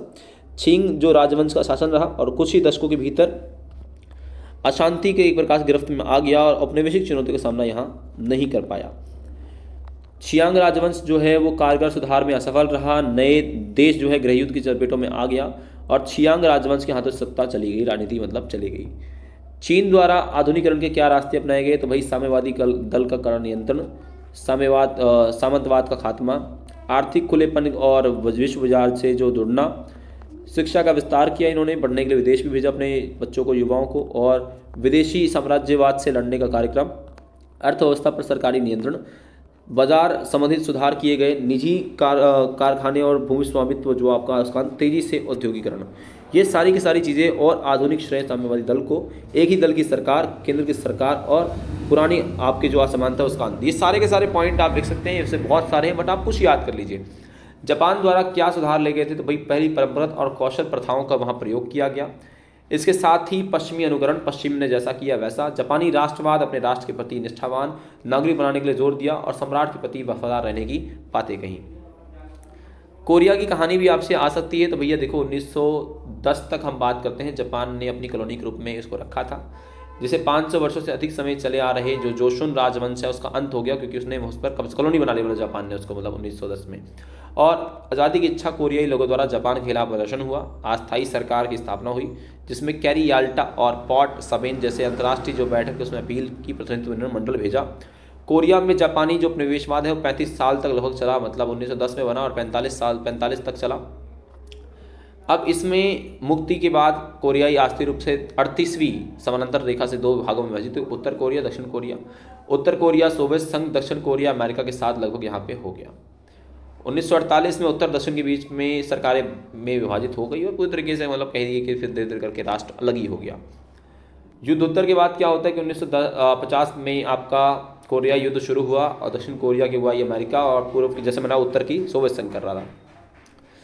53 तक ये युद्ध चला, 3 साल। युद्ध विराम के समाप्त होते ही कोरिया हमेशा के लिए विभाजित हो गया, मतलब उत्तर और दक्षिण कोरिया में। और 1948 में कोरिया युद्ध के बाद दक्षिण कोरिया के प्रथम राष्ट्रपति आपके सिंग मैन री लोकतांत्रिक प्रक्रिया को अपनाते, क्योंकि अमेरिका के साथ रहे तो उन्होंने इस प्रकार की चीज़ को अपनाया। ये आपके 1960 में अप्रैल क्रांति द्वारा लोगों के विरोध द्वारा इस्तीफा देने को मजबूर ये भी होने पड़े। और सिंग मैन री जो आपके हैं वो इस्तीफे के बाद लोकतांत्रिक पार्टी की सरकार 1961 में बनती है और जनरल पाक चुंग हो और सैन्य अधिकारियों ने सत्ता पलट से उखाड़ फेंका था। 1963 में चुनाव में नए सेना जिनका नाम है पार्क चुंग को राष्ट्रपति बना दिया गया। ये सारे के सारे आपके क्वेश्चन हैं। अब क्वेश्चन क्या क्या बनते हैं जिसमें आपको मेजी पुनर्स्थापना क्या समझते हैं, तो जापान शताब्दियों तक शोगुनों ने सत्ता पर मतलब मेजी की पुनर्स्थापना से आप क्या समझते हैं। देखिए क्वेश्चन काफ़ी आता है मेजी की पुनर्स्थापना। तो मेजी जो है जापान में शताब्दियों तक शोगुनों का शासन रहा और आधिपत्य रहा उनका। शोगुन सत्ता के वास्तविक स्वामी बने रहे, परंतु 1868 में शोगुनों का सत्ता समाप्त हो गया और अनेक स्थान पर नए शासक सलाहकार सामने आए और अपनी सम्राट के नाम पर शासन चलाने लगे और देश के सम्राट फिर से सर्वोच्च प्रकार से बन गया। उसने मेजी की उपाधि धारण कर ली, इसलिए जापान के इतिहास में इस घटना को मेजी पुनर्स्थापना के नाम से जाना जाता है। जापान के आधुनिकीकरण के में क्या योगदान रहा, तो भैया कृषि पर कर, जापान में रेल लाइन का बिछाना, वस्त्र उद्योग और मशीन का आयात, इसके साथ साथ विदेशी मजदूरों और कारीगरों द्वारा प्रशिक्षण, विद्यार्थियों को पढ़ाने के लिए विदेश भेजना या फिर आपका आधुनिक बैंक की व्यवस्था की प्रारंभ करना। साथ ही साथ कंपनियों को सब्सिडी और कर छूट देना, ये आपकी चीज़ें रहीं। तो ये क्वेश्चन कई बार देखिए ये क्वेश्चन फंसता है, प्लीज़ मेरी बात को मानना। कुओमिंतांग ने के नेता जो रूप में चियांग काई शेक के कार्यों का वर्णन करते हुए स्पष्ट कीजिए कि कुओमिंतांग देश के एकीकृत करने की कोशिश की। बहुत क्वेश्चन में आता है तो याद रखना, इसमें वारलाइस आपका नियंत्रण स्थापित किया, साम्यवादियों का समाप्ता जो साम्यवाद की विचारधारा उसको समाप्त किया, सेकुलर और इहलोक की कन्फ्यूशियस की हिमायत की इन्होंने, क्योंकि कन्फ्यूशियस कहते थे जिसने अच्छा किया उसे पुरस्कार दो, जिसने गलत किया उसे दंड दो, यह बात भी है। राष्ट्रवाद और सैन्यकरण का प्रयास किया, महिलाओं के 4 सद्गुणों पैदा करने के लिए प्रोत्साहित किया, जिसमें क्या क्या था, सतित्व, रंगरूप, वाणी और काम।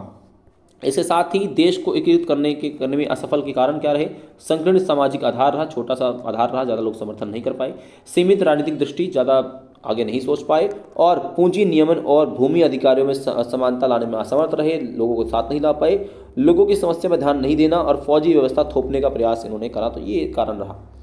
1970 के दशक में आपका मतलब 1870 के दशक में, तो 1870 के दशक में जापान में विद्यालय व्यवस्था में राष्ट्रीयकरण के लिए क्या बदलाव किए गए। देखो लड़का लड़की दोनों को अनिवार्य शिक्षा कर दी गई, पढ़ाई की फीस बहुत कम करना, आधुनिक विचारों पर जोर देना और राष्ट्र नीति या राष्ट्र के प्रति उनको पढ़ाने पर बल दिया गया ताकि वह अपने इतिहास अपने देश के लिए काम करें।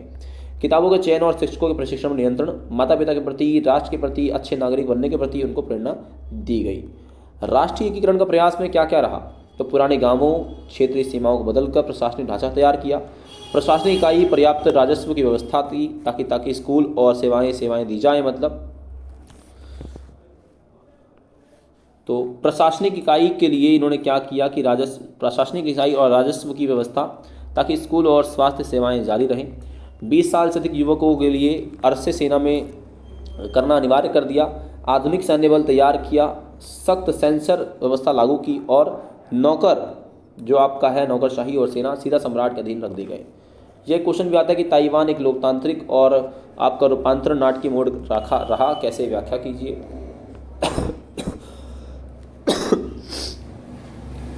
तो इसमें है कि भाई चीन और साम्यवादी दल पराजित होकर चियांग काई शेक 1949 में ताइवान भाग निकले और वहाँ उन्होंने चीनी गणतंत्र की स्थापना करी। कुओमिंतांग ने काई शेक के नेतृत्व में एक दमनकारी सरकार की स्थापना की और भूमि सुधार लागू किए, अर्थव्यवस्था का आधुनिकीकरण किया।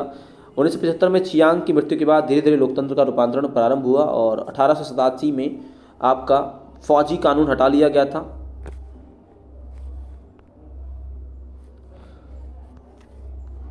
तो इसी के साथ दोस्तों जय हिंद जय भारत। बहुत सारी चीज़ आपको समझाने का प्रयास किया, थोड़ा सा गला भी बहुत ज़्यादा मतलब ख़राब है, लगभग 1-1.5 घंटे से वीडियो बन चुकी है। तो इसके साथ दोस्तों चैनल आपको, अगर वीडियो आपको अच्छी लगी हो तो ज़रूर चैनल को सब्सक्राइब कर लें और बेल आइकन को ज़रूर दबा दें।